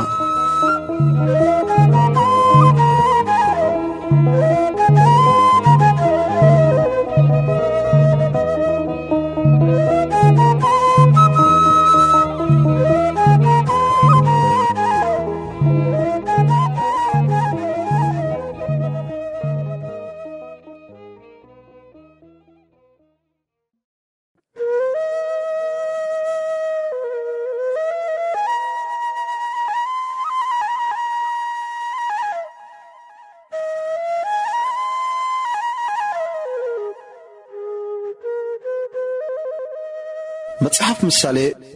ምዕራፍ 16 ቁጽሪ 1 ሰብ ብልቡ ሓሳባት የዳሉ መልሓስ እትምልሶ ግና ካብ እግዚአብሔር እዩ ሰብሲ ኩሉ መገዱ ኣብ ቅድሚ ዓይንቱ ንጹህ እዩ መናፍስቲ ዝመዝን ግና እግዚአብሔር እዩ ተግባርካ ንእግዚአብሔር ወፍዮ ሽዑ ሓሳባትካ ክቐውም እዩ እግዚአብሔር ሲ ኩሉ ንምድብ ነገር ከምኡ ንረሲእ ንመዓልቲ ሕሰም ፈጠሮ ብልቡ ዝዕበ ዘበለ ኩሉ ኣብ እግዚአብሔር ፍንፉን እዩ ኢድ ብኢድ ከይተቐጽዐ ኣይተርፍን ብምሕረትን ብሓቅን ስሬት ኣበሳ ይርከብ ሰብውን ብፍርሃት እግዚአብሔር ካብ እከይ ይርሐቕ እግዚአብሔር ብመገዲ ሓደ ሰብ ባህ እንተበሎ ነቶም ጸላእቱ እኳ ምስኡ ብሰላም የንብሮም ካብ ብዙሕ እቶት ምስ ዓመፃ ሒደት ምስ ጽድቂ ይሓይሽ ልቢ ሰብ መገዱ ይምድብ ብስጉምቱ ግና እግዚአብሔር እዩ ዘቃንዓ ኣብ ከናፍር ንጉሲ ንግራት ኣምላኽ ኣሎ ኣፉ ብፍርዲ ኣይጋገን ሓቅኛ ሚዛንን መምዘንን ናይ እግዚአብሔር እዩ ኣብ ከረጺት ዘሎ ኩሉ መምዘን ከዓ ተግባሩ እዩ ቁጽሪ 12 ዝፋን ብጽድቂ ዝጸንዕ እሞ ነገሥታት ንረሲእነት ይፍንፍንዎ ጻድቃን ከናፍር ንነገሥታት ይሕጉሶም እቲ ቅንዕና ዝዛረቡን የፍቅርዎ ቁጣ ንጉሥ ልኡኽ ሞት እዩ ጥበበኛ ሰብ ግና ይህዶ ገጽ ንጉሥ እንተ በርሀ ሕይወት እዩ መጎሱ ኸዓ ከም ደበና ጽባሓት እዩ ካብ ምጥራይ ወርቂ ክንደይ ኮን ምጥራይ ጥበብ ይበልጽ ካብ ምጥራይ ብሩርሲ ምጥራይ ምስትውዓል ክንደይ ኮን ይኸብር ጎደና እቶም ቁናዓት ካብ እከይ ምርሓቕ እዩ እቲ ንመንገዱ ዝጥንቀቐላ ንነፍሱ ይሕልዋ ንውርደት ትዕቢት ትቐድማ ንውድቀት ከዓ ኵርዓት ምስቶም ዕብያት ዘመተካ ምክፋልሲ ምስቶም መሳኪን ደኣ ብመንፈስ ትሑት ምዃን ይሓይሽ ነቲ ቃል ዘቕልበሉ ሰናይ ይረክብ ብእግዚአብሔር ዝእመን ከዓ ብፁዕ እዩ ጥበበኛ ዝልቡ መስተውዓሊ ይበሃል ጣዕሚ ከናፍር ከዓ ትምህርቲ ይውስኽ ምስትውዓል ንዘጥርያ ሰብ ፈልፋሊት ሕይወት እያ ዕሽነት ግና ነቶም ዓያሹ ቕፅዓቶም እያ ልቢ እቲ ጥበበኛ ንኣፉ መስተውዓሊ ይገብሮ ንኸናፍሩ ድማ ትምህርቲ ይውስኸን ልኡም ዘረባ መዓር ወለላ እዩ ንነፍሲ ጥዑም ንዕጽምቲ ኸዓ ጥዕና እዩ ንሰብ ቅንዕቲ እትመስሎ መገዲ ኣላ መወዳእታ ግና መገዲ ሞት እዩ ኣፍ ይድርኾ እዩ እሞ ጥሜት እቲ ዓያይ ስሊኡ ኢሉ ይዓይ ሕሱም ሰብ እከይ ይኹዕት ኣብ ከናፍሩ ኸዓ ከም ዝባላዕ ሓዊ ኣሎ ጠዋይ ሰብ ቆዮቓ ይዝርግሕ ሓማይ ኸዓ ንእሙናት ፈተውቲ ይፈላልዮም ግፍዐኛ ሰብ ንብጻይ ሓባብሎ እሞ ሰናይ ናብ ዘይኮነት መገዲ ይመርሖ ቁጽሪ 30 ብዒንቱ ዝጠቅስ ሓሳባቱ ጠዋይ እዩ ከናፍሩ ዝርምጥጥ ከዓ ነቲ ክፍኣት ፈጺምዎ እዩ ሸያብ ጸጉሪ ናይ ክብረት ዘውዲ እዩ እዚ ኸዓ ኣብ መገዲ ጽድቂ እዩ ዝርከብ ንኹራ ደንጓይ ዝኾነ ካብ ጅግና ይበልጽ ካብቲ ንኸተማ ዝሕዝ ከዓ መንፈሱ ዝገዝእ ይበልጽ ዕጭ ናብ ሕቑፊ እዮም ዘውድቑ ንመን ከም ዝበጽሕ ግና እግዚኣብሔር እዩ ዝምድቦ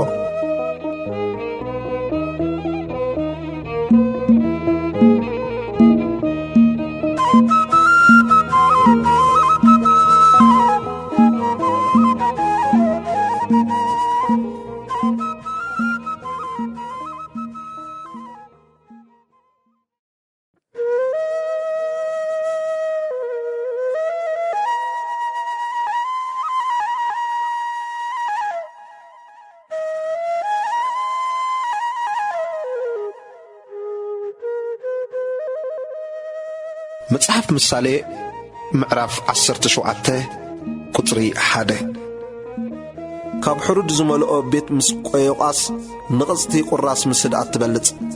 ለባም ባርያ ንነውራም ውሉድ ይገዝኦ ኣብ ማእከል ኣሕዋር ድማ ርስቲ ይካፈል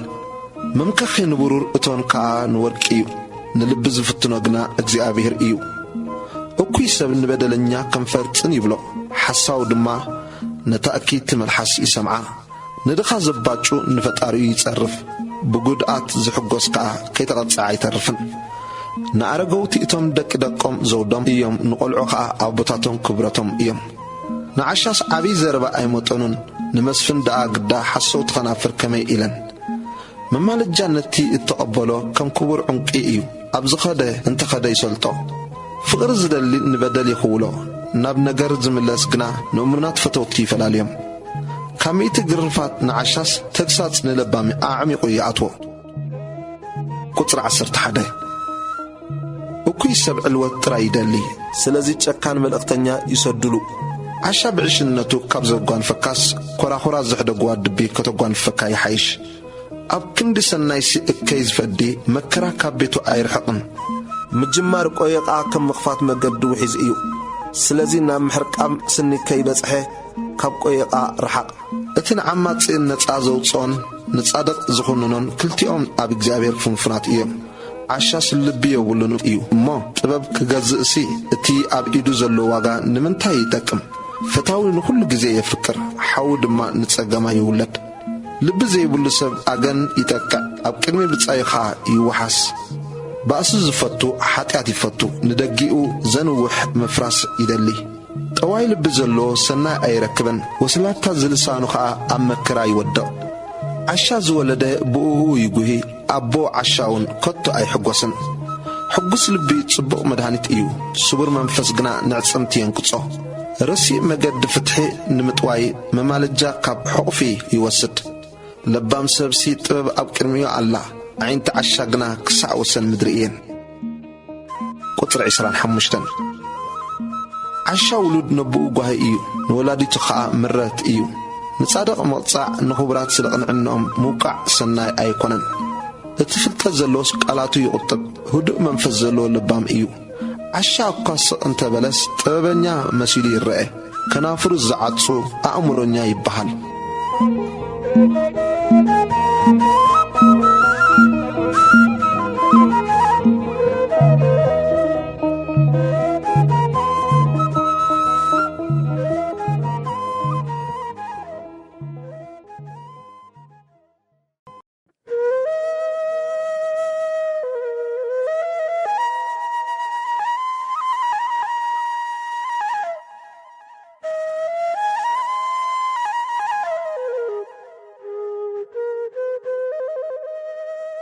መጽሓፍ ምሳሌ ምዕራፍ 18 ቁጽሪ 1 እቲ ንርእሱ ዝፍለ ትምኒቱ ይደሊ ንኹሉ ጥበቡን ይቃወሞ። ዓሻ ነቲ ኣብ ልቡ ዘሎ ክገልጾ እምበር ምስ ትውዓል ኣይፈቱን እዩ። ረሲ እንተ መጸ ንዕቐት ድማ ይመጽእ፣ ምስ ነውሪውን ጸርፊ ይመጽእ። ቃላት ኣፍ ሰብ ጥልቂ ማያት እዩ፣ ናይ ጥበብ ዓይኒ ማይ ከኣ ወሓዚ ሩባ እዩ። ጻድቕ ምእንቲ ክግፋዕ ኢልካ ምስ ረሲ ምሽራውሲ ሰናይ ኣይኮነን። ከናፍር ዓሻ ናብ ባእሲ ይኣትዋ፣ ኣፉ ኸኣ መውቃዕቲ ይጽውዕ። ኣፍ ዓሻ ንኡ ጥፍኣቱ እዩ፣ ከናፍሩ ኸኣ ወጽመድ ነፍሱ እየን። ቃላት ጠባው እዝኒ ከም ጥዑም ኩላሱ እዩ፣ እሞ ክሳዕ ውሽጢ መዓንጣ ይወርድ። እቲ ንዕዮ ሸለል ዝብሎ ሰብሲ ሓዊ በታኒ ገንዘብ እዩ። ስሚ እግዚኣብሔር ጽኑዕ ግንቢ እዩ፣ ጻድቕ ናብኡ ጐዩ ይዕቆብ። ንሃብታም እቲ ጥሪቱ ጽኑዕ ከተማኡ እዩ፣ ብሓሳቡ ኸኣ ከም ክብ ዝበለ ቀጽሪ እዩ። ልብስ ሰብ ቅድሚ ውድቀት ልዕል ይብል፣ ትሕትና ኸኣ ንኽብረት ትቐድማ። ቁጽሪ 13 ከይሰምዐ ምላሽ ዝህብ ሰብ ዕሽነትን ነውርን ይቝጸሮ። ሰብ እንተሓመመስ መንፈሱ ይድግፎ፣ ንተሰብረ መንፈስ ግና መን ከበርትዖ ይኽእል። ልቢ ለባም ሰብ ፍልጠት የጥሪ፣ እዝኒ ጠቢባን ከኣ ፍልጠት ትደሊ። ንሰብ ውህበቱ መገዲ የርሕበሉ፣ ናብ ዓበይቲ ኸኣ የእትዎ። እቲ ቅድም ነገሩ ዘፍስስ ቁኑዕ ይመስል፣ እቲ በዓል ጋራ ግና መጺኡ ኣጸቢቑ ይምርምሮ። ዕጭ ውድቕ ንባእሲ ይውድኦ፣ ንብርቱዓት ይፈላለዮም። ካብ ጽንዕቲ ኸተማስ እተበደለ ሓዊ ይቃወም፣ ባእሶም ከኣ ከም መሃርሃር ዕርዲ እዩ። ከብዲ ሰብ ካብ ፍረ ኣፉ ይጸግብ፣ ካብ እቶት ከናፍሩ ኸኣ ይጸግብ። ሞትን ሕይወትን ኣብ ስልጣን መልሓስ እዩ፣ እቲ ዘፍቅራ ኸኣ ፍሪኣ ክበልዕ እዩ። እቲ ሰበይቲ ዝረክብ ሰናይ ይረክብ፣ ካብ እግዚኣብሔር ከኣ መጎስ ይቕበል። ድኻ እናለመነ ይዛረብ፣ ሃብታም ግና ብትሪ ይመልስ። ብዙሓት ፈተውቲ ዘለዎ ሰብ ይጠፍእ፣ ግናኸ ካብ ሓዉ ኣብሊጹ ጥብቂ ዝኾነ ፈታዊ ኣሎ።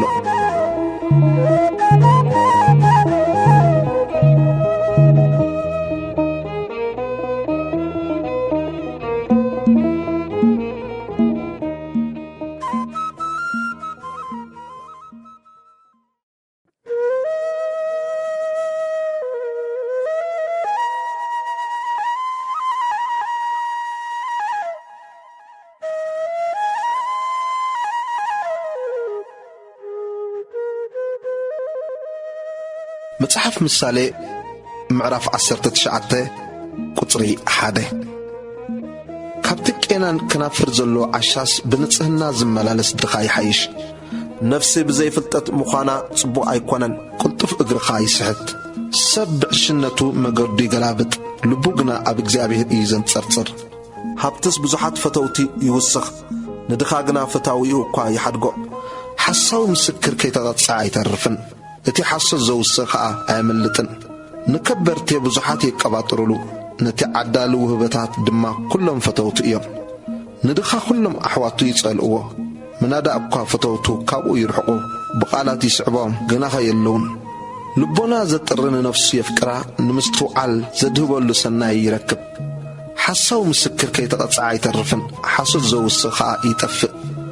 ንዓሻ ጣዕሚ ንብረት ኣይግብኦን፣ ምናዳ እኳ ንባርያ ኣብ ልዕሊ መሳፍንቲ ምስልጣን ኣይግብኦን።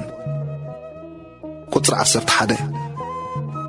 ምስትውዓል ንሰብ ንኹራ ደንጓይ ይገብሮ፣ ንበደል ምሕላፍ ከኣ ክብረቱ እዩ። ኩራ ንጉስ ከም ምጉዛም ኣንበሳ እዩ፣ መጎስ ግና ኣብ ሳዕሪ ከም ዝወርድ ኣውሊ እዩ። ዓሻ ውሉድ ነብኡ መከራ እዩ፣ ቆዮቓ ሰበይቲ ከኣ ከምቲ ከየቋረጸ ዝነጥብ ናሕሲ እዩ። ቤትን ሃብትን ካብ ወለዲ ይውረስ፣ ለባም ሰበይቲ ግና ካብ እግዚኣብሔር እያ። ትህኪት ናብ ዓሚቕ ድቃስ የውድቕ ሸለልተኛ ነፍሲ ኸዓ ትጠሚ ትእዛዝ ዝሕሉ ነፍሱ ይሕሉ መገዱ ሸለል ዝብል ግና ይመውት እቲ ንድኻ ዝርሕርሓሉ ንእግዚአብሔር የለቅሖ ንሱን ንሰናይ ግብሩ ክፈድዮ እዩ ገና ተስፋ ከሎ ንወድኻ ቅጽዓዮ ክሳዕ ንምቕታሉ ግና ኣይትናደድ እንተ ኣናግፍካዮስ ከተንድዶ ኢኻ እሞ ኮራይ ሰቢዕደ ኣብ መወዳእታኻ ጥበበኛ ክትከውንሲ ምኽሪ ስማዕ ተግሳጹን ተቐበል ቁጽሪ 21 ኣብ ልቢ ሰብ ብዙሕ ሓቕና ኣሎ ምኽሪ እግዚኣብሔር ግና እዩ ጸኒዑ ዝነብር ንሰብ ርሕራሐ እዩ ገጹ ካብ ሓሳውስ ድኻ ይሓይሽ ፍርሃት እግዚኣብሔር ናብ ህይወት የብጽሕ ሳልኡ ሰብ ጸጊቡ ይሓድር ክፉእ ኸዓ ኣይረኽቦን ሓካይ ንኢዱ ናብ ጻሕሊ የእትዋ ግናኸ ናብ ኣፉ እኳ ኣይመልሳን ንመላገጽ እንተገረፍካዮ ገርሂ ጥንቃቕ ንበዓል ኣእምሮ እንተገሰጽካዮ ኸዓ ፍልጠት የስተውዕል እቲ ነብኡ ዘጥፍእ ነዲኡውን ዝሰጉግ መሕፈርን ነውራምን ውሉድ እዩ ወደየ ነቲ ካብ ቃል ፍልጠት ዘርሕቐካ ተግሳጽ ምስማዑ ሕደጎ ሕሱም ምስክር ንፍርዲ የባጭወሉ ኣፍረሲ ኸዓ ኣበሳ ይውሕጥ ፍርዲ ንመላገጽቲ መውቃዕትኻ ንዝባን ዓያሹ ተዳሊልሎም ኣሎ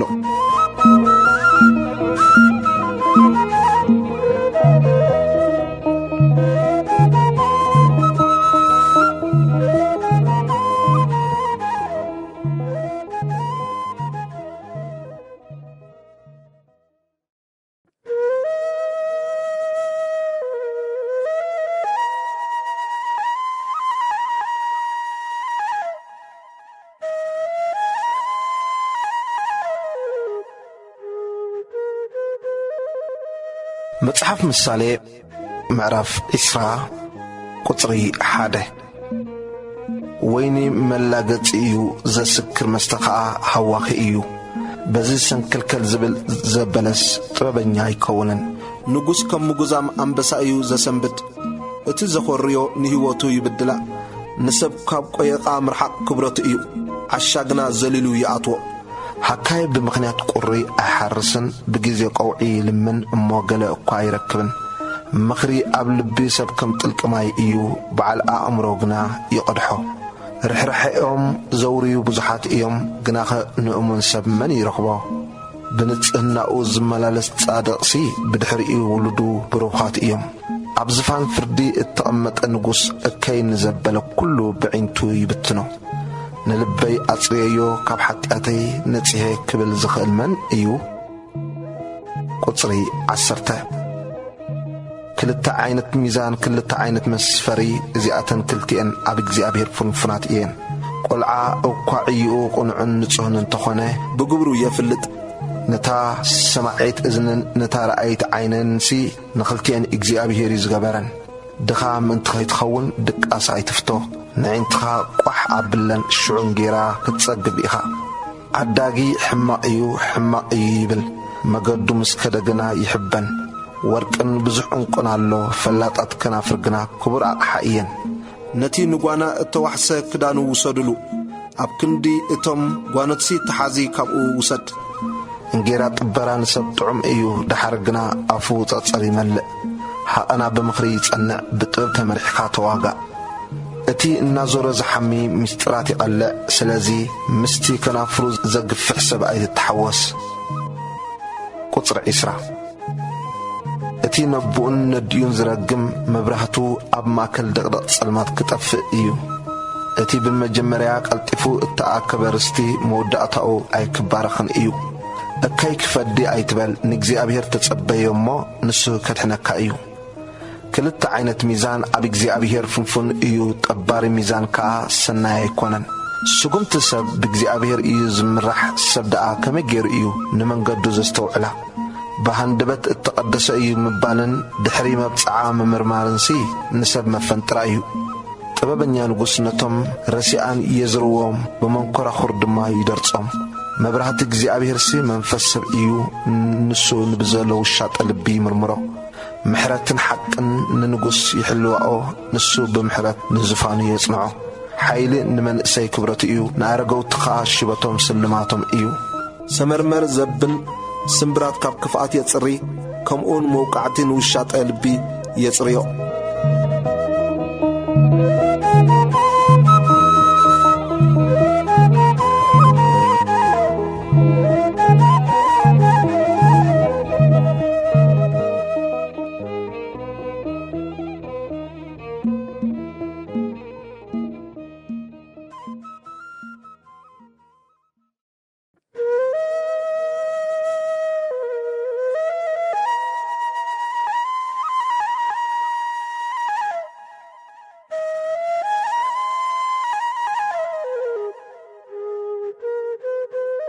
መጽሐፍ ምሳሌ ምዕራፍ 21 ቁጥሪ 1 ልብ ንጉስ ኣብ ኢድ እግዚአብሔር ከም ወሓይ ዝማይ እዩ ንሱ ናብ ዝደለዮ ይመልሶ ሰብሲ ኩሉ መገዱ ኣብ ቅድሚ ዓይኑ ቁኑዕ ይመስሎ ግናኸ እግዚአብሔር እዩ ልብ ዝመዝን እግዚአብሔር ካብ መስዋዕትስ ጽድቅን ቅንዕናን ምግባር እዩ ዝፈቱ ኩርዓት ኣዒንትን ንፉሕ ልብን ሓጢአት እዩ ንሱኻ መብራህቲ ረሲአን እዩ ሓቐና እቲ ትጉህ ብርግጽ ናብ ረብሓ የብጽሕ እቲ ዝህወኽ ዘበለግና ናብ ስእነት ጥራይ ይህወኽ እቲ ብሓሳዊት መልሓስ እተኣከበ መዝገብ በኒኑ ይጠፍእ ናብ ወጥመድ ሞት ከዓ የውድቕ ቅንዕና ምግባር ኣብዮም እዮም እሞ ነቶም ረሲአን ዝግፍዖም ጥፍኣቶም እዩ መገዲ እቲ በደለኛ ጥውጥዋይ እያ ንጹህ ሰብ ግና ግብሩ ቁኑዕ እዩ ካብ ምስ ነግራም ሰበይቲ ኣብ ሓደ ቤትሲ ኣብ ዝባን ናሕሲ ብሓደ ወገን መቕማጥ ይሓይሽ ነፍሲ ረሲእ ንእከይ ትምነዮ ብጻዩውን ኣብ ቅድሚኡ ምሕረት ኣይረክብን ንመላገጺ እንተቐጻዕካዮ እቲ ገርሂ ጠቢብ ይኸውን ንጥበበኛ እንተመሃርካዮ ከዓ ፍልጠት ይቕበል ቁጥሪ 12 እቲ ጻድቕ ንቤት ረሲእ ይምልከቶ ነቶም ረሲኣንካ ናብ መከራ የጽድፎም እቲ ንጥርዓን ድኻ ከይሰምዕ ኢሉ እዝኑ ዝዓጹ ንሱን ይጠርዕ እሞ ምላሽ ኣይረክብን ብስውር ዝኣተወ ገጸ በረኸት ኩራ ይህድእ ሕቡእ ውህበትውን ንብርቱዕ ቁጣዓ የዝሕሎ ቁኑዕ ምግባር ንጻድቕ ሓጐሱ እዩ ንገበርቲ ዓመፃ ግና ራዕዲ እዩ እቲ ካብ መገዲ ልቦና ዝዝምብል ሰብ ኣብ ኣኼባ ምዉታት ይነብር ጣዕሚ ንብረት ዝፈቱ ይደኪ ወይንን ዘይትን ዝፈቱ ከዓ ኣይህብትምን ረሲእ በጃ ጻድቕ እዩ ኣብ ክንዲ ቁኑዕ ድማ ጠላሚ ይሓልፍ ካብ ምስናግራምን መሰቀቒትን ሰበይትስ ኣብ በረኻ መቕማጥ ይሓይሽ ኣብ ቤት ጥበበኛ ክቡር መዝገብን ዘይትን ኣሎ ዓሻ ሰብ ግና ይውሕጦ እቲ ንጽድቅን በጎነትን ዝስዕበን ሕይወትን ጽድቅን ክብረትን ይረክብ ጥበበኛ ሰብ ናብ ከተማ ሓያላት ይድይብ ንሓይሊ እምንቶኣ ከዓ የፍርሶ እቲ ኣፉን መልሓሱን ዝሕሉ ሰብ ንነፍሱ ካብ ጸበባ ይሕልዋ ዕቡይን ኩርዕን ሰብ መላገጺ እዩ ስሙ ንሱ ብናይ ትዕቢት ቁጥዓ ይገብር ሓካይ ኣእዳው ምዕያይ የኣብያ እየን እሞ ትምኒቱ ይቐትሎ ሙሉእ መዓልቲ ብህርፋን ዝምነ ኣሎ ጻድቕ ግና ይህብ ኣይከልእን ከዓ መስዋዕቲ እቶም ረሲኣን ፍንፉን እዩ ምናዳ እኳ ብእኩይ ሓሳብ እንተኣቕረቦ ሓሳው ምስክር ይጠፍእ ዝሰምዕ ሰብ ግና ኩሉ ግዜ ክዛረብ ይፍቀደሉ ረሲእ ሰብ ገጽ ድርቅና ይርኢ ጻድቕ ግና መገዱ የጽንዕ ጥበብ ወይስ ኣእምሮ ወይስ ምኽሪ ንእግዚአብሔር ዝቃወሞ የልቦን ፈረስ ንመዓልቲ ውግእ ተዳልያ ኣሎ ስዕረት ግና ካብ እግዚአብሔር እዩ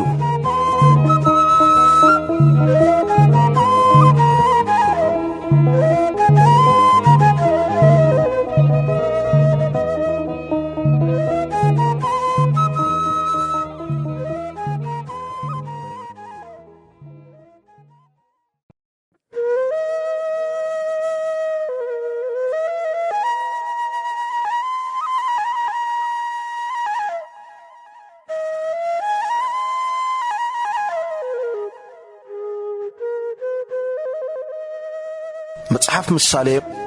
ምዕራፍ 22 ቁጥሪ 1 ጽቡቕ ስም ካብ ብዙሕ ሃብቲ ይሕረ መጎስ ከዓ ካብ ብሩርን ወርቅን ይበልጽ ሃብታምን ድኻን ይራኸቡ ንኹላቶም ዝገበሮም እግዚአብሔር እዩ ኣስተውዓለ ሰብሲ እከይ ይርኢ እሞ ይሕባእ ገርህታት ግና ህሩጉ ይብሉ እሞ ብኡ ይጉድኡ ዓስቢ ትሕትናን ፍርሃት እግዚአብሔርንሲ ሃብትን ክብረትን ሕይወትን እዩ እሾኹን መፈንጠራን ኣብ መገዲ እቲ ቄናን እዩ እቲ ንነፍሱ ዝሕልዋ ከዓ ካብኡ ይርሕቕ ንቖልዓ እታ ክኸደላ ዝግብኦ መገዲ ኣላምዶ እሞ ምስ ኣረገ ካብኣ ኣይከግልስን እዩ ንድኻ ሃብታም ይገዝኦ ተለቃሐ ከዓ ባርያ እቲ ዘለቅሖ እዩ እቲ ኣበሳ ዝዘርእ መከራ ይዓጽድ ብሸቦጥ ቁጥዓኡ ይጠፍእ እቲ ርሕሩሕ ቆላሕታ ዘለዎ ንድኻ ካብ እንጌራኡ ይህቦ እሞ ይባረኽ ንመላገጺ ስጎጎ እሞ ቆይቓ ክወጽእ እዩ ባእስን ጸርፍን ከዓ ክውዳእ እዩ ቁጥሪ 11 እቲ ንጽህና ልቢ ዝፈቱ እሞ ጸጋ ኣብ ከናፍሩ ዘሎ ፍታዊኡ ንጉስ እዩ ዓይንቲ እግዚአብሔር ንጥበብ ይከናኸናኣ ንሱ ግና ንቓላት እቲ ጠላሚ ይግልብጦ ሓካይ ኣብ ወጻኢ ኣንበሳ ኣሎ ኣብ ማእከል ኣደባባይ እቕተለ እኸውን እየ ይብል ኣፋ መንዝራ ሰበይቲ ዓሚቕ ጉድጓድ እዩ እግዚአብሔር እተቖጥዖ ሰብ ኣብኣ ይወድቕ ንልቢ ቆልዓ ዕሽነት ተቋራኒዎ ኣሎ ሸበጥ መቕጻዕቲ ግና ካብኡ የርሕቆ ندخا زتقعو يهبتمو نهبتام زهبو أبسئنت طراي يبصحو أوشتخا أنت أرنب كاين كلاتن أبكنا فركا أنت اللواس طعم إيو مو إذنخا تصلوك قالات أبيبانك أسمع بلبخا نافلتة يقلب ومنتخا بكزيابير من تكخونسي أنا لومين أخا وانا أخا مهيركا نتوم زلأخوخا قالات حق من انتك تملس رقص نقرن قالات حق من انتك كفلتكا إلس درودو ناي مخرن ناي فلتتن بلوت نقر أي صحاف كل كان إيه እግዚአብሔር ከማጎተሎም ነቶም ገፈፍቶም ከአ ህይወቶም ከገፈም እዩሞ ነቲ ድኻስ ለዝኾነ አይትግፈፎ ንሽጉር ድማ ኣብ ደገ አይትጥቃዮ ቁጽር 24-25 መገዱ ምእንቲ ከይትመሃር እሞ ንነፍስኻ ከይተፈንጥረላ ምስ ኮራይ ሰብ አይትመሓዞ ምስ ተቆጣዒ ከአ አይትኺድ ካብቶም ኢዶም ኣሕሊፎም ዝህቡ ንዕዳ ዝወሓሱ ኣይትኹን መፍዳይ እንተሰኣንካስ ስለምንታይ እዩ ምንጸፍካ ካብ ትሕቲኻ ዝውሰድ ኣቦታትካ ዘቕምዎ ናይ ቀደም ደረት ኣይተዝብል ኣብ ዕይኡ ፈጣን ዝኾነ ሰብ ዶሪኢኻ ትፈልጥ ንሱ ኣብ ቅድሚ ነገስታት እዩ ዝቐውም ኣብ ቅድሚ ታሕተዎት ሰባት ኣይቀውምን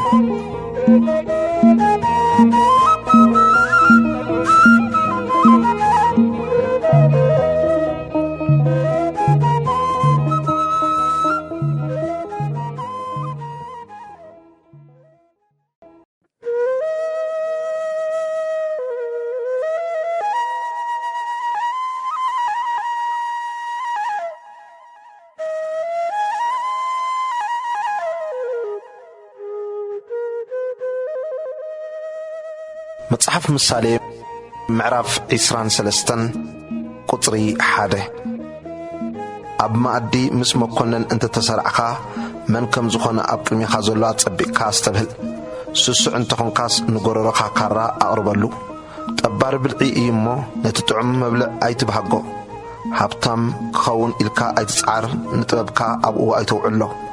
ከምቲ ንሰማይ ኣቢሉ ዝነፍር ንስሪ ብርግጽ ኣኽናፉ የውፅእ እሞ ዓይንትኻዶ ናብቲ ዘየሎ ከተውድቕ ኢኻ ናይ ክፉእ ዝዓይኑ እንጌራ ኣይትብላዕ ጣዕሚ መባልዑ ኸዓ ኣየብህግካ ብላዕ ስተ ይብለካ ኣብ ውሽጡ ግና ተጸባጻቢ እዩሞ ልቡ ምሳኻ ኣይኮነን ነታ ዝበልዓኻያ ኩላሶ ክትተፍኣ ኢኻ ነቲ ጽቡቕ ዘረባኻውን ከተጥፎ ኢኻ ዓሻ ነቲ ጠቢብ ዘረባኻ ይንዕቆ እዩሞ ኣብ እዝኑ ኣይትዛረብ ናይ ቀደም ደረት ኣይተዝብል ናብ ግራት ዘኽታማትካ ኣይትእቶ እቲ ጠበቆም ብርቱዕ እዩሞ በዓሉ ኣብ ክንዶኦም ክማጎተካ እዩ ልብኻ ናብ ተግሳጽ ኣእዛንካ ድማ ናብ ቃላት ፍልጠት ኣቕልብ ንቖልዓ ብሸበጥ እንተገረፍካዮ ኣይመውትን እዩሞ ብዘይ መቕጻዕቲ ኣይትግደፎ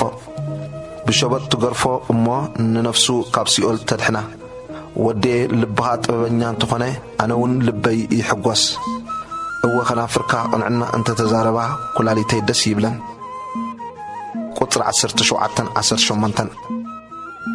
ብርግጽ ዓስባ ኣሎ ትጽቢትካ ኸዓ ኮንቶ ኣይከውንን እዩሞ ልብኻ ኩሉ መዓልቲ ፍርሃት እግዚኣብሔር ይሃልዎ እምበር ብሓጢአተኛታት ኣይትቕናዕ ኣታ ወደየ ስማዕ እሞ ጥበበኛ ኩን ንልብኻውን ብመገዲ ኣቕንዓዮ ሰካርን ህሩፉን ይደኽዩ ድቃስካ ጨርቅ የኽድን እዩሞ ኣብ ማእከል ሰተይቲ ወይኒ ኣብ ማእከል ህሩፋት በላዕቲ ስጋ ኣይትኹን ነቲ ዝወለደካ ኣቦኻ ስምዓዮ ኣዲኻ ምስ ኣረገትካ ኣይትዝንዓቃ ንሓቂ ዓድጋ እሞ ኣይትሽጣ ንጥበብን ተግሳጽን ኣእምሮን ከኣ ኣቦ ጻድቕ ብዙሕ ይሕጐስ ጥበበኛ ወዲ ዝወለደ ኸዓ ብኡኡ ባህ ይብሎ ኣቦኻን ኣዲኻን ባህ ይበሎም እታ ዝወለደትካ ኸዓ ትተሓጐስ ወደየ ልብኻ ሃበኒ ኣዒንትኻ ድማ ብመገደይ ደስ ይበለን ኣመንዝራስ ዓሚቕ ዓዘቕቲ እያ ሰበይቲ ካልእ ጸቢብ ጉድጓድ እያ ከም ከታሪ ተድቢ ንብዙሓት ሰብውን ጠለምቲ ትገብሮም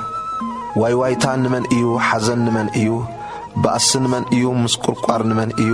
ብዘይ ምኽንያት ምቕሳል ንመን እዩ ምቕያሕ ዓይንስ ንመን እዩ ነቶም ኣብ ምስታይ ወይኒ ዝድንግዩ ነቶም ዝደረቐ ወይኒ ክመርፁ ዝእከቡ እዩ ንወይኒ ምቕያሑ ኣብ ብርለ ምውዕዋዑ ጥዒሙ ምውራዱ ኣይትጠምቶ ኣብ መወዳእታ ከም ተመን ይነክስ ከም ኣፍዑት ሕንዙ ፉፍ የብል ዓይንትኻ ሕውዝውዝ ይብላ ልብኻውን ጠዋይ ነገር ይዛረብ ኣብ ውሽጢ ባሕሪ በጥ ከም ዝበለ ኣብ ጫፍ ደቐል ከም ዝደቀሰ ኢኻ እትኸውን ወቂዖምንስ ኣይተሰማዓንን ዘቢጦምንስ ኣይተፈለጠንን መዓዝ ክነቅሐ መሊሰ ክደልዩ እየ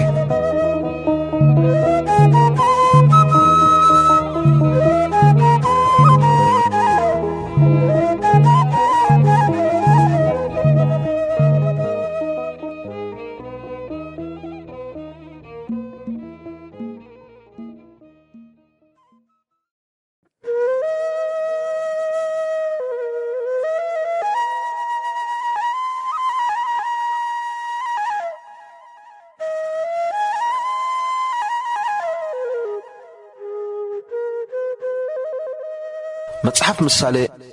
ምዕራፍ 24 ቁጥር 1-2 ልቦም ግፍዒ እዩ ዝሓስብ ከናፍሮም ድማ ክፋት እየን ዝዛረባ እሞ በቶም እኩያት ኣይጥቕና ምሳታቶም ክትነብሩን ኣይትድለ ቤት ሳላ ጥበብ ይህነጽ ሳላ ምስትውዓልካ ይጸንዕ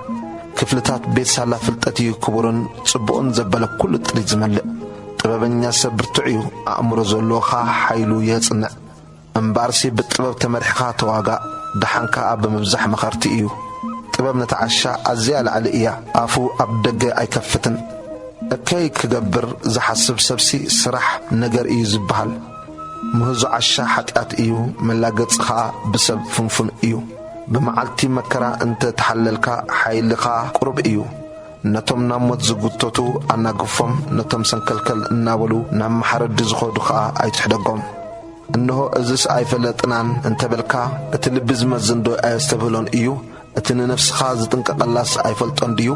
ንሱኻ ንነፍስ ወከፍ ከከም ግብሩ ክፈድዮ እዩ ወደየ ጽቡቕ እዩ እሞ መዓር ብላዕ ወለላ መዓር ንትንሓካ ጥዑም እዩ ቁጥር 14 ከምኡን ንነፍስኻ ጥበብ ተመሃር እንተረኸብካያስ ጻማ ኣሎ ትጽቢትካውን ኣይክቑረጽን እዩ ኣታረሲ ንቤት ጻድቕ ኣይተድብየላ ነታ ምዕረፊኡ ኣይተሃውካ እቲ ጻድቕ 7 ሰዕ ይወድቕ እሞ ይትንስእ ርሲኣን ግና ናብ መከራ ይጸድፉ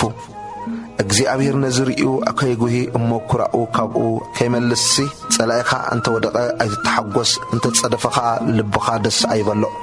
እኩይ ሰብ ወሬታ የብሉን ቀንዴል ረሲኣንካ ይጠፍ እዩ እሞ በቶም እከይ ዝገብሩ ኣይተንጸርጽር በቶም ረሲኣን ኣይትቕናእ ወደየን እግዚኣብሔርን ንንጉስን ፍርሃ እዮም ምስ ዓለውኛታት ኣይትጸንበር ቁጥር 22 ብድንገት መዓት ክወርዶም እዩ እሞ ንጥፍኣት ክልቲኦም መን እዩ ዝፈልጦ እዚ እውን ካብ ጠቢባን እዩ ኣብ ፍርዲ ኣድልዎ ምግባር ሰናይ ኣይኮነን ነቲ በደለኛስ ጻድቕ ኢኻ ዝብሎ ህዝብታት ክረግምዎ ኣሕዛብ እውን ክፍንፍንዎ እዮም እቶም ዝግስጽዎ ግና ድሓን ክኾኑ እዮም ኣብ ልዕሊኦም በረኸትን ጽቡቕ ዕድልን ክወርድ እዩ ቁኑዕ ምላሽ ዝህብ ከናፍር ይስዕም ናይ ወጻኢ ዕዮኻ ኣሰናዱ ኣብ ግራት ከኣ ንኣኻ ኣዳሉ ድሓር ቤትካ ስራሕ ንብጻይካ ብዘይ ምኽንያት መስኪርካ ኣይትጉዳእዮ ብኸናፍርካ ድማ ኣይትጠበር ከምታ ዝገበረኒ ክገብሮ ንሰብ ከምግብሩ ክፈድዮ እየ ኣይትበል ኣነ ብግራት ሃካይ ብናይቲ ኣእምሮ ዘይብሉ ኣታኽልቲ ወይኒ ሓለፍኩ እንሆ ድማ ኣብ ኩሉ ተኸርባ በቒልዎ ቁጥቋጥ ውሒጥዎ እቲ መካብያ እምኒ እውን ፈሪሱ ልበያ ውዲቐ ኣብኡ ተመልከትኩ ንኡ ርኤ ድማ ትምህርቲ ረኸብኩ ቁሩብ ድቃስ ቁሩብ ተኽስታ ምንቲ ክትዓርፍ ቁሩብ ኣእዳውካ ምምስቓል ሽዑ ድኽነትካ ገስጊሱ ንዴትካ ኸኣከም እተሰለፈ ሰብኣይ ይመጸካ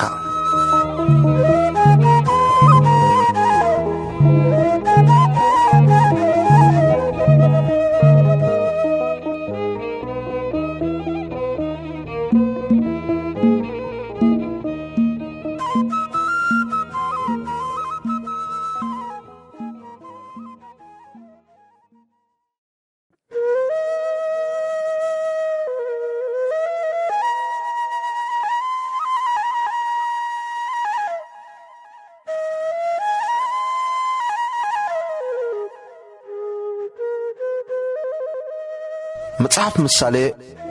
ምዕራፍ 25 ካልእ ምስላታት ሰሎሞን ቁጽሪ 1 እዘን ምስላታት እዚአን ድማ ናይ ሰሎሞን እየን ናይ ሕዝቅያስ ንጉሥ ይሁዳ ሰባት ከኣ ኣኻኽብወን ክብሪ እግዚኣብሔርሲ ምስዋር ነገር እዩ ክብሪ ነገሥታት ግና ምምርማር ነገር እዩ ልዕልና ሰማይን መዓሙቕ ምድርን ልቢ ነገሥታትን ኣይተመርማርን እዩ ንብሩር ካብ ዛዕጉ ኣጽርዮ እሞሽዑ ነንጠረኛ ኣቕሓ ይወጸሉ ንረሲእ ካብ ቅድሚ ንጉሥ ኣርሕቆ ሽዑ ዝፋን ንጉሥ ብጽድቂ ይጸንዕ ኣብ ቅድሚ እቲ ኣዒንትኻ ዝረኣያኦ መስፍን ካብ እትዋረድሲ ናብ ዝልዕል በል ክብሉኻ ይሕሸካ እሞ ኣብ ቅድሚ ንጉሥ ኣይትጀሃር ኣብ ቦታ ዓበይቲ ኣይትቑም ብጻይካ ምስ ሓፈረካ ኣብ መወዳእታ እትገብሮ ከይጠፍኣካስ ናብ ባእሲ ኣይትቐልጥፍ ቁጽር 9-10 ዝሰምዐ ከይጸርፈካ ስምካ ኸኣ ከይከፍእሲ ነገርካ ምስ ብጻይካ ተማጻረ ሚስጥር ካልእ ግና ኣይትቕላዕ ብግቡእ ጊዜ እተዘርበ ቃል ከም ሮማን ወርቂ ኣብ ጻሕሊ ብሩር እዩ ንትሰምዕ እዝንስ ጥበበኛን ገሳጺ ከም ቀለቤት ወርቅን ከም ስልማት ጽሩይ ወርቅን እዩ እሙን ልኡ ልኡኽ ነቶም ዝልእኽዎ ከምቲ ዛሕሊ ውርጭ ብግዜ ቀውዒ እዩ ንሱ ንነፍሲ ጎይታኡ የቕስና ብዛዕባ ህያቡ ብሓሶት ዝጀሃር ሰብሲ ከምቲ ዝናብ ዘይብሉ ደበናን ንፋስን እዩ ፈራዲ ብትዕግስቲ ይቕልስ ልዙብ መልሓስካ ኣዕጽምቲ ይሰብር መዓር እንተረኸብካ እምብዛ ከይትጸግብ እሞ ከይትተፍኦስ ዝኣኽለካ ብላዕ ብጻይካ ከይመንወካ እሞ ከይጸልኣካስ ናብ ቤቱ እግርኻ ኣይተዘውትር እቲ ኣብ ብጻዮ ሓሶት ዝምስክርሲ ሞደሻን ሰይፍን በሊሕ ፍላጻን እዩ ጠላም ሰብ ብመዓልቲ ጸባ ንዝጽግዖ ብኹባኽ ስንን ምንሳተቲ እግርን እዩ ንሕዙን ልቢ ደርፊ ንዝደርፍሉስ ከምቲ ብጊዜ ቁሪ ንመደረብታኡ ዝቕንጥጦን ኣብ ጨው ከዓ መጺዝ ዝእትውሉን እዩ ጸላኢኻ እንተ ጠመየ እንጌራ ኣብ ለዓዮ እንተ ጸመእውን ማያስትዮ በዚ ከምዚ ጓህሪ ኣብ ርእሱ ትእክብ እግዚኣብሔር ከዓ ክፈዴካ እዩ ንፋስ ሰሜን ዝናብ የምጽእ ሓማይት ልሳን ከዓ ገጽ ተጸውክ ካብ ምስ ናግራም ሰበይቲ ኣብ ሓደ ቤትሲ ኣብ ዝባን ናሕሲ ብሓደ ወገን ምቕማጥ ይሓይሽ ቁጽሪ 25 ካብ ርሑቕ ሃገር ዝመጸ ብስራት ከም ዝሑል ማይ ንዝጸምአት ነፍሲ እዩ ኣብ ቅድሚ ረሲእ ሰንከልከል ዝብል ጻድቕ ከምቲ እተዘርጋ ዓይኒ ማይን ከም ዝሰበበ ዒላን እዩ መዓር ኣብዚሕኻ ምብላዕ ጽቡቕ ኣይኮነን ከምኡውን ከቢድ ነገር ምምርማር ዘሸግር እዩ መንፈሱ ዘይገትእ ሰብሲ ቀጽሪ ዘይብላ ዝፈረሰት ከተማ እዩ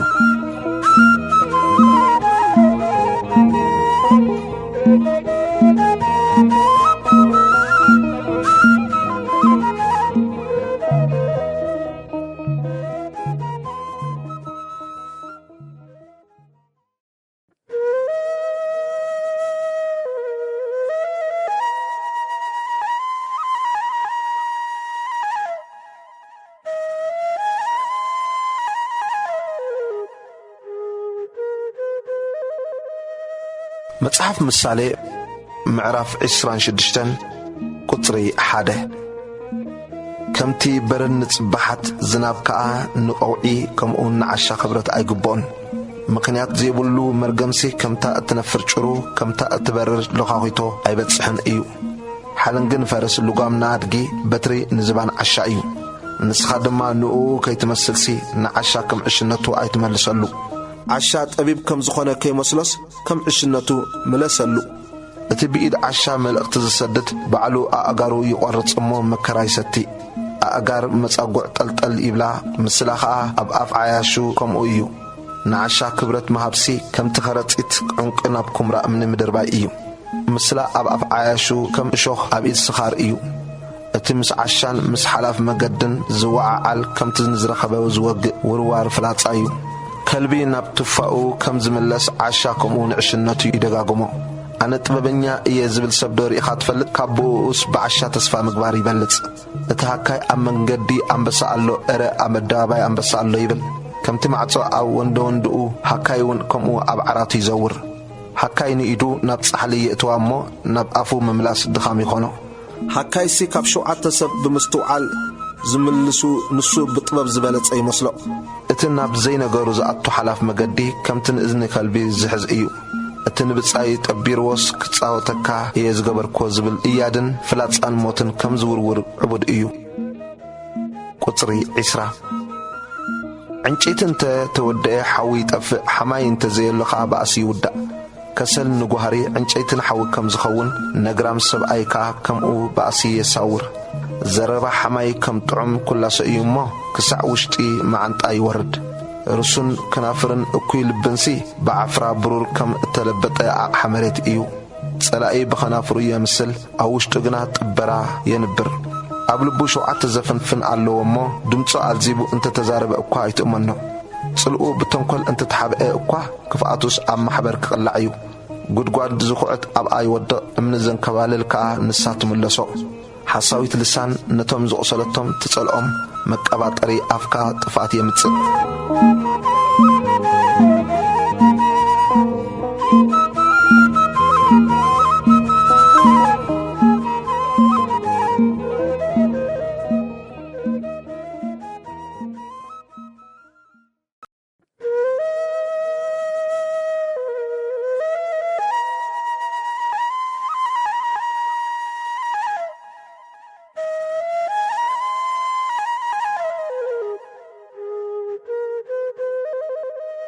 መጽሐፍ ምሳሌ ምዕራፍ 27 ቁጽሪ 1 መዓልቲ እትወልዶ ኣይትፈልጥን ኢኻ እሞ ብጽባሕ ኣይትመካሕ ካልእ ይንኣደካ ኣፍካ ኣይኮነን ጓና እምበር ከናፍርካ ኣይኮነን እምኒ ከቢድ እዩ ሕጻኻ ረዚን እዩ ካብ ክልቲኡ ግና ኣንጸርጽሮት ዓሻ ይኸብድ ቁጣዓ ጨካን እዩ ኩራውን ውሒዝ እዩ ኣብ ቅድሚ ቅንእ ግና መን ደው ይብል ካብ ሕቡእ ፍቕሪ ጉሉጽ ተግሳጽ ይሓይሽ ናይ ፍታዊ ምቑሳል እሙን እዩ ጽላእ ግና ኣብዚሑ ይስዕም ዝጸገበት ነፍስስ ወለላ መዓር ትረግጽ ንዝጠሜት ነፍሲ ግና ኩሉ መሪር እኳ ጥዑም እዩ ካብ ቤቱ ወፂኡ ዝኽብልል ሰብ ቤታ ሓዲጋ ከም እትኽብልል ዑፍ እዩ ቅብእን ዕጣንን ንልቢ ይሕጉሶ ጣዕሚ ፈታዊ ምስናይ ምኽሪ ነፍሱ ከዓ ከምኡ እዩ ቁጽሪ 10 ፈታዊኻን ፈታዊ ኣቦኻን ኣይትሕደግ በመዓልቲ ጸበባኻ ናብ ቤት ሓውካ ኣይትኺድ ካብ ርሑቕ ዘሎ ሓውስ ኣብ ቀረባ ዘሎ ጎረቤት ይሓይሽ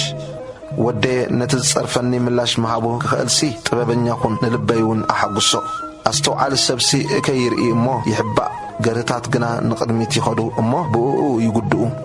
ነቲ ንጓና እተዋሕሰ ክዳኑ ውሰድሉ ኣብ ክንዲ እቲ ጓና ካብኡ ተሓዚ ውሰድ እቲ ኣንጊሁ ዓውኢሉ ንብጻይ ዝምርቆ ከም ዝረግም እዩ ዝቝጸር ብመዓልቲ ጠሚቕ ከየቋርጸ ዝነጥብ ቤትን ነግራም ሰበይትን ሓደ እዮም ንኣኣ ምዕጋትሲ ንንፋስ ምዕጋትን ብየማነይትኻ ዘይትን ዕማኹን እዩ ሓጺን ንሓጺን ይስሕሎ ከምኡ ከዓ ሰብ ንገጽ ብጻዩ ይስሕሎ ንበለስ ዝከናኸን ፍሪኡ ይበልዕ ንጐይታኡ ዝከናኸን ከዓ ይኸብር ከምቲ ገጽ ንገጽ ኣብ ማይ ዝርእዮ ከምኡ ከዓ ልቢ ሰብ ንሰብ ይርእዮ ሲኦልን መዓሙኡን ከቶ ኣይጸግቡን ከምኡውን ኣዒንቲ ሰብ ኣይጸግባን እየን ቁጽሪ 21 መምከኺ ንብሩር እቶን ንወርቂ እዩ ሰበት ዝነኣዶ ይፍለጥ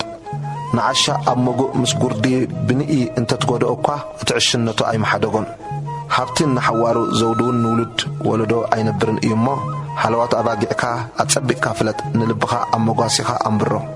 ዕላም ሓሊፉ ለቕሚ በቐሉ ኣብ ኣኽራን ድማ መኸል ተኣኪቡ ዕያውቲ ንኽዳንካ ዲቤላውን መዓደግ ግራት ኣሎካ ጸባ ኣጣል ድማ ንምግብኻን ንምግቢ ስድራኻን ንቐለብ ኣግራድካን ከኣክል እዩ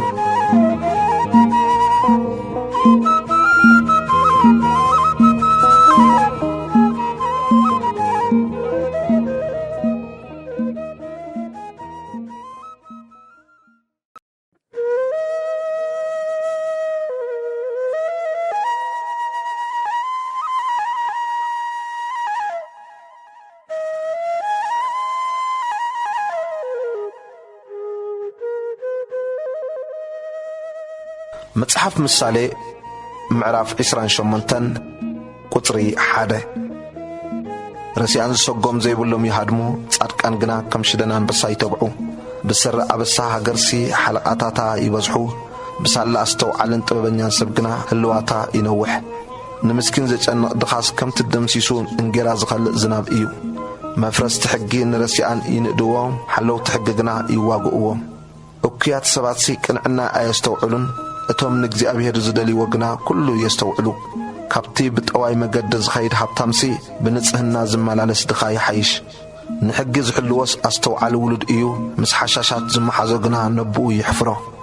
እቲ ብዘይግባእ ረብሓን ሓረጣን ገንዘቡ ዘብዝሕ ነቲ ንመሳኪን ዝርሕርሓሎም ይእክበሉ እቲ ሕጊ ከይሰምዕ ኢሉ እዝኑ ዝመልስ ጸሎቱ እኳ ፍንፉን እዩ ቁጽሪ 10 እቲ ንቑንዓት ኣጋጊዩ ናብ እኩይ መገዲ ዘእትዎም ባዕሉ ኣብ ጉድጓዱ ይወድቕ እቶም ፍጹማት ግና ሰናይ ክወርሱ እዮም ሃብታም ሰብ ጥበበኛ ዝኾነ ይመስሎ ግና ኣእምሮ ዘለዎ ድኻ ይዕዘቦ ጻድቃን እንተ ተዓወቱ ዓብዪ ክብሪ ይኸውን ረስያን ልዕል እንተበሉ ግና ሰብ ይሕባእ ገበኑ ዝኽውል ኣይሰልጦን እቲ ዝናዘዘሉ እሞ ዝሓድጎ ግና ምሕረት ይረክብ ኩሉ ግዜ ዝፈርህ ሰብ ብፁዕ እዩ ልቡ ዘትርር ግና ኣብ መከራ ይወድቕ ቁጽሪ 15 ኣብ ድኻ ህዝቢ ዝገዝእ ረሲእ ከም ዝጓዝም ኣንበሳን ከም ጡሙይ ዝድብን እዩ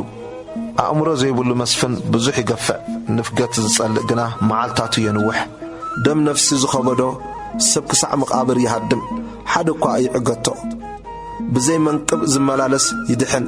ብጠዋይ መገዲ ዝኸይድ ግና ብኡ ይወድቕ ግራቱ ዝከናኸን እንጌራ ይጸግብ ደድሕሪ ምናምን ዝስዕብ ግና ሽጋሪ ይጸግብ እሙን ሰብ ኣዝዩ ይባረኽ እቲ ክህብትም ኢሉ ዝህወህ ግና ከይተቐጽዐ ኣይተርፍን أدلو السناي يكونن سم انت قراس انجرا يبدل كفوء زعينو سب كهبتم يقلطف شجار كم زور دقعة أيفلتن كابت بلزوب لسان زكاباتر سي اتنسب زقسو صود حارز بلد سمقوس يركب قصر عسران 4 اتي كاب أبون أديون زسرق أمو حاتيات أيكونن زبل نسو محازا متافي إيو الربحة زهرف سب باسي العل بقزي أبير زئمن قنا يتسقب بلبو زئمن عشائيو بطباب زمالالس قنا يملت ندخا زهب قلاء أيقودلون نتي أعينتو زعمتو قنا بزح مرقم يوردو رسيان لعل انتبالو سبي حبا انت تفو قنا تصادقاني عمرو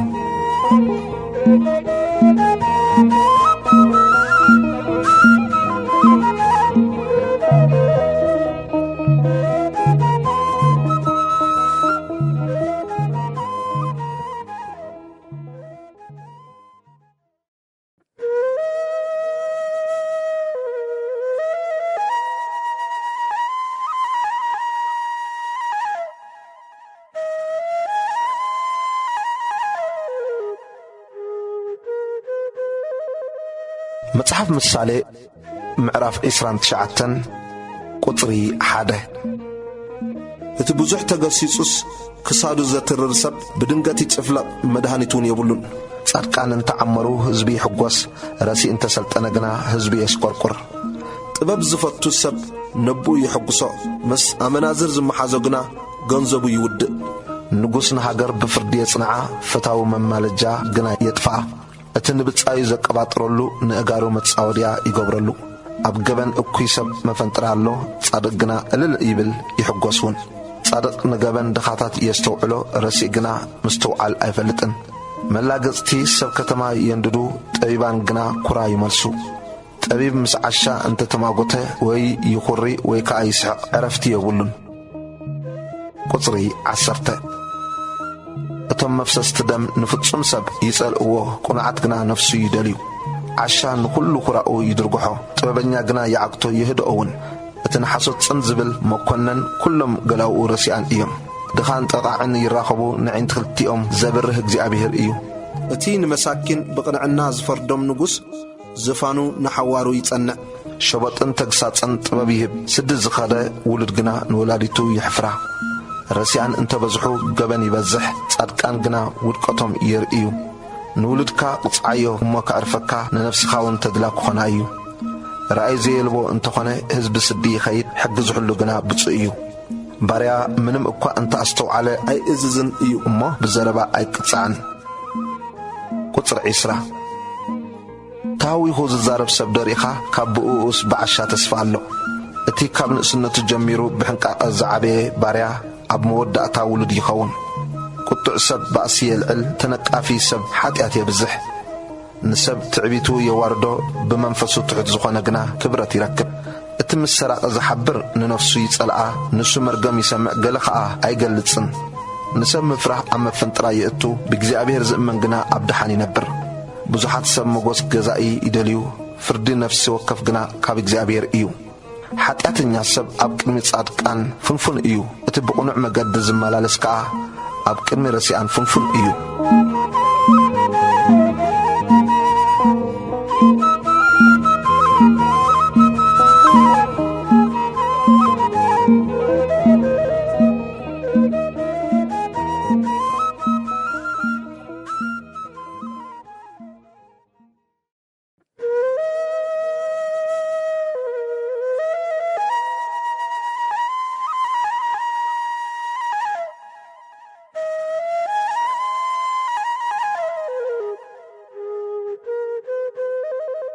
مصحف مسالي معرف 30 قطري حاده زيا نا اغور ودياك قالاتن نغراتن ايا اتي سبعي اتي نؤتي الن نؤكالن كمزيبل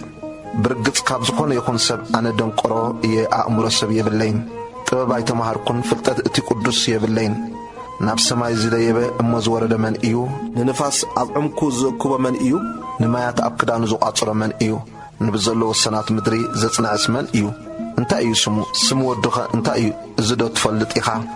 قال املاح بزلو كل عيو نسنتهم نابو زعقوا والتهم ايو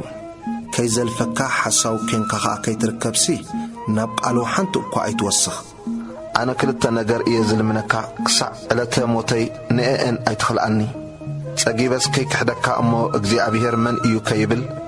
ወይ ደኸስ ከይሰርቕ እሞ ስም ኣምላኸይ ከይቃለልሲ ድኽነትን ሃብትን ኣይትሃበኒ ግና ኸበት ዘድልየኒ እንጌራ መግበኒ ኮንትነትን ሓሶትን ኣርሕቐለይ ቁጽሪ 10 ምንቲ ከይረግመካ በዳሊ ኸዓ ከይትኸውንሲ ንግልያ ኣብ ቅድሚ ጐይታኦ ኣይትሕመዮ ነብኡ ዝረግም ነዲኡ ኸዓ ዘይምረቕ ወለዶ ኣሎ ርኽሰቱ ዘይተሓጽበስ ኣነ ንጹህ እየ ዝብል ወለዶ ኣሎ ዕቡይ ዝዓይኑ ኩሩዕ ዝቖላሕታኦ ወለዶ ኣሎ ንመሳኪን ካብ ምድሪ ንድኻታት ካብ ማእከል ደቂ ሰብ ምእንቲ ክውሕጦምሲ ሰይፊ ዝስኑ ካራታ ዝኾሩምቱ ወለዶ ኣሎ ዓለቕትስ ሃበኒ ዝብላ ክልተ ኣዋልድ ኣለዎ ዘይጸግቡ 3 እዮም እረ ይኣክል ዘይብሉስ 4 እዮም ሲኦልን ዘይትወልድ ማሕፀንን ማይ ዘይጸግብ መሬትን ይኣኽለኒ ዘይብል ሓውን እዮም እቲ ነብኡ ዘባጭዎ ነዲኡ ኸዓ ከይእዘዛ ዝንዕቓ ንዓይኑ ኳኻ ትሩባ ክጉጥጉጥዋ ጫጫዊት ንስሪ ኸዓ ክበልዑዋ እዮም ኣዝዩ ዘገርመኒ 3 ነገር ኣሎ እረ ዘይፈልጦስ 4 እዩ መንገዲ ንስሪ ኣብ ሰማይ መገዲ ተመን ኣብ ከውሒ መገዲ መርከብ ኣብ ማእከል ባሕሪ መገዲ ሰብኣይ ምስ ቆንጆ ቁጽሪ 20 ኣመንዝራ ሰበይቱን መገዳ ኸምኡ እዩ በሊዓ ኣፋ ሕብስ ኣቢላ ገለ እከይ እኳ ኣይገበርኩን ትብል ምድሪ ብ3 ነገር ተንቀጥቅጥ እረ ክትጾሮ ዘይትኽእልሲ 4 እዩ ባርያ እንተነገሰ ዓሻ እንጌራ እንተጸገበ እተጸልአት ሰበይቲ ሰብኣይ እንተረኸበት ገረድካ ንእመበይታ እንተወረሰታ ኣብ ምድሪ 4 ደቀቕቲ ኣለዉ ግናኸ ኣዝዮም ጥበበኛታት እዮም ጻጽ ሓይሊ ዘይብሉ ህዝቢ እዩ ግናኸ ምግቡ ብሓጋይ የዳሉ ጌሄታት ሓይሊ ዘይብለን ህዝቢ እየን ግናኸ ኣባይተን ኣባኻውሕ ይገብራ ኣንበጣ ንጉስ የብሉን ግናኸ በግባብ ሓቢሩ ይጓዓዝ ጠበቕ ቤድካ መሓዝ ዝከኣል እዩ ግናኸ ኣብ ኣዳራሽ ነገሥታት ይርከብ 3 ብጽቡቕ ኣካይዳ ይስጉሙ እረ ግሩም ገይሮም ዝራመዱስ 4 እዮም ካብ ኩሉ እንስሳ ዝብርትዕ ብገለ እኳ ድሕር ዘይብል ኣንበሳ ናብ ውግእ ዝነቅል ፈረስ ዲቤላ ከቅድሚ ሰራዊቱ ዝኸይድ ንጉስ ርግኦ እንተተሓቑነ ልኻ የውፅእ ኣፍንጫ እንተተወቕዐ ደም የውፅእ ከምኡ ኸዓ ኩራ ዝቕስቅስ ባእሲ የልዕል እዩ እሞ ርእስኻ ልዕል ኣቢልካ ዕሽነት እንተገበርካ ወይስ እከይ እንተሓሰብካ ኣፍካ ብኢድካ ዕበስ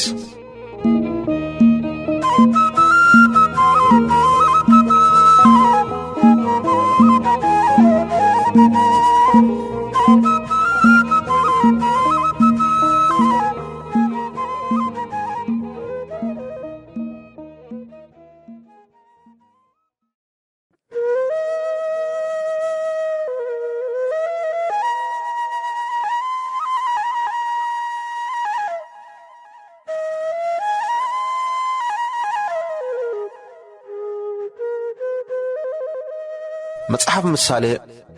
ምዕራፍ 31 ንንጉስ ዝኸውን ምዕዶ ቁጽሪ 1 ቃላት ንጉስ ልሙኤል ኣዲኡ ዝመሃረቶን ንግራት ኣየ ኣታወደ እንታይ ኣታውሉድ ከርሰይ እንታይ እሞ ኣታወዲ መብጽዓይ ሓይልኻ ነንስቲ መገድኻ ኸኣነተን መጥፋእቲ ነገሥታት ኣይትሃብ ልሙኤል ሰትዮም ሕጊ ከይርስዑ እሞ ፍርዲ ኩሎም ግፉዓ ከይልውጡስ እዚ ኣይነ ነገሥታትን እዩ ነገሥታት ወይ ንኽሰትዩ መሳፍንቲ ዘስክር መስተ ኣበይ ኣሎ ክብሉ ኣይግባእን ብርቱዕ መስተስ ነቲ ናብ ጥፍኣት ዝቐረበ ወይኒ ኸዓ ነቶም ነፍሶም እተመረረት ሰባት ደኣሃቡ ይስተ እሞ ድኽነቱ ይረስዕ መከራኡ ኸዓ ኣይዘክር ኣብ ክንዲ ዓባስ ኣብ ክንዲ እቶም ጸግዕ ዘይብሎም ኣፍካ ኽፈት ብቕንዕና ፍረድ ንሽጉርን ንምስኪንን ብይን ኣውጻሎም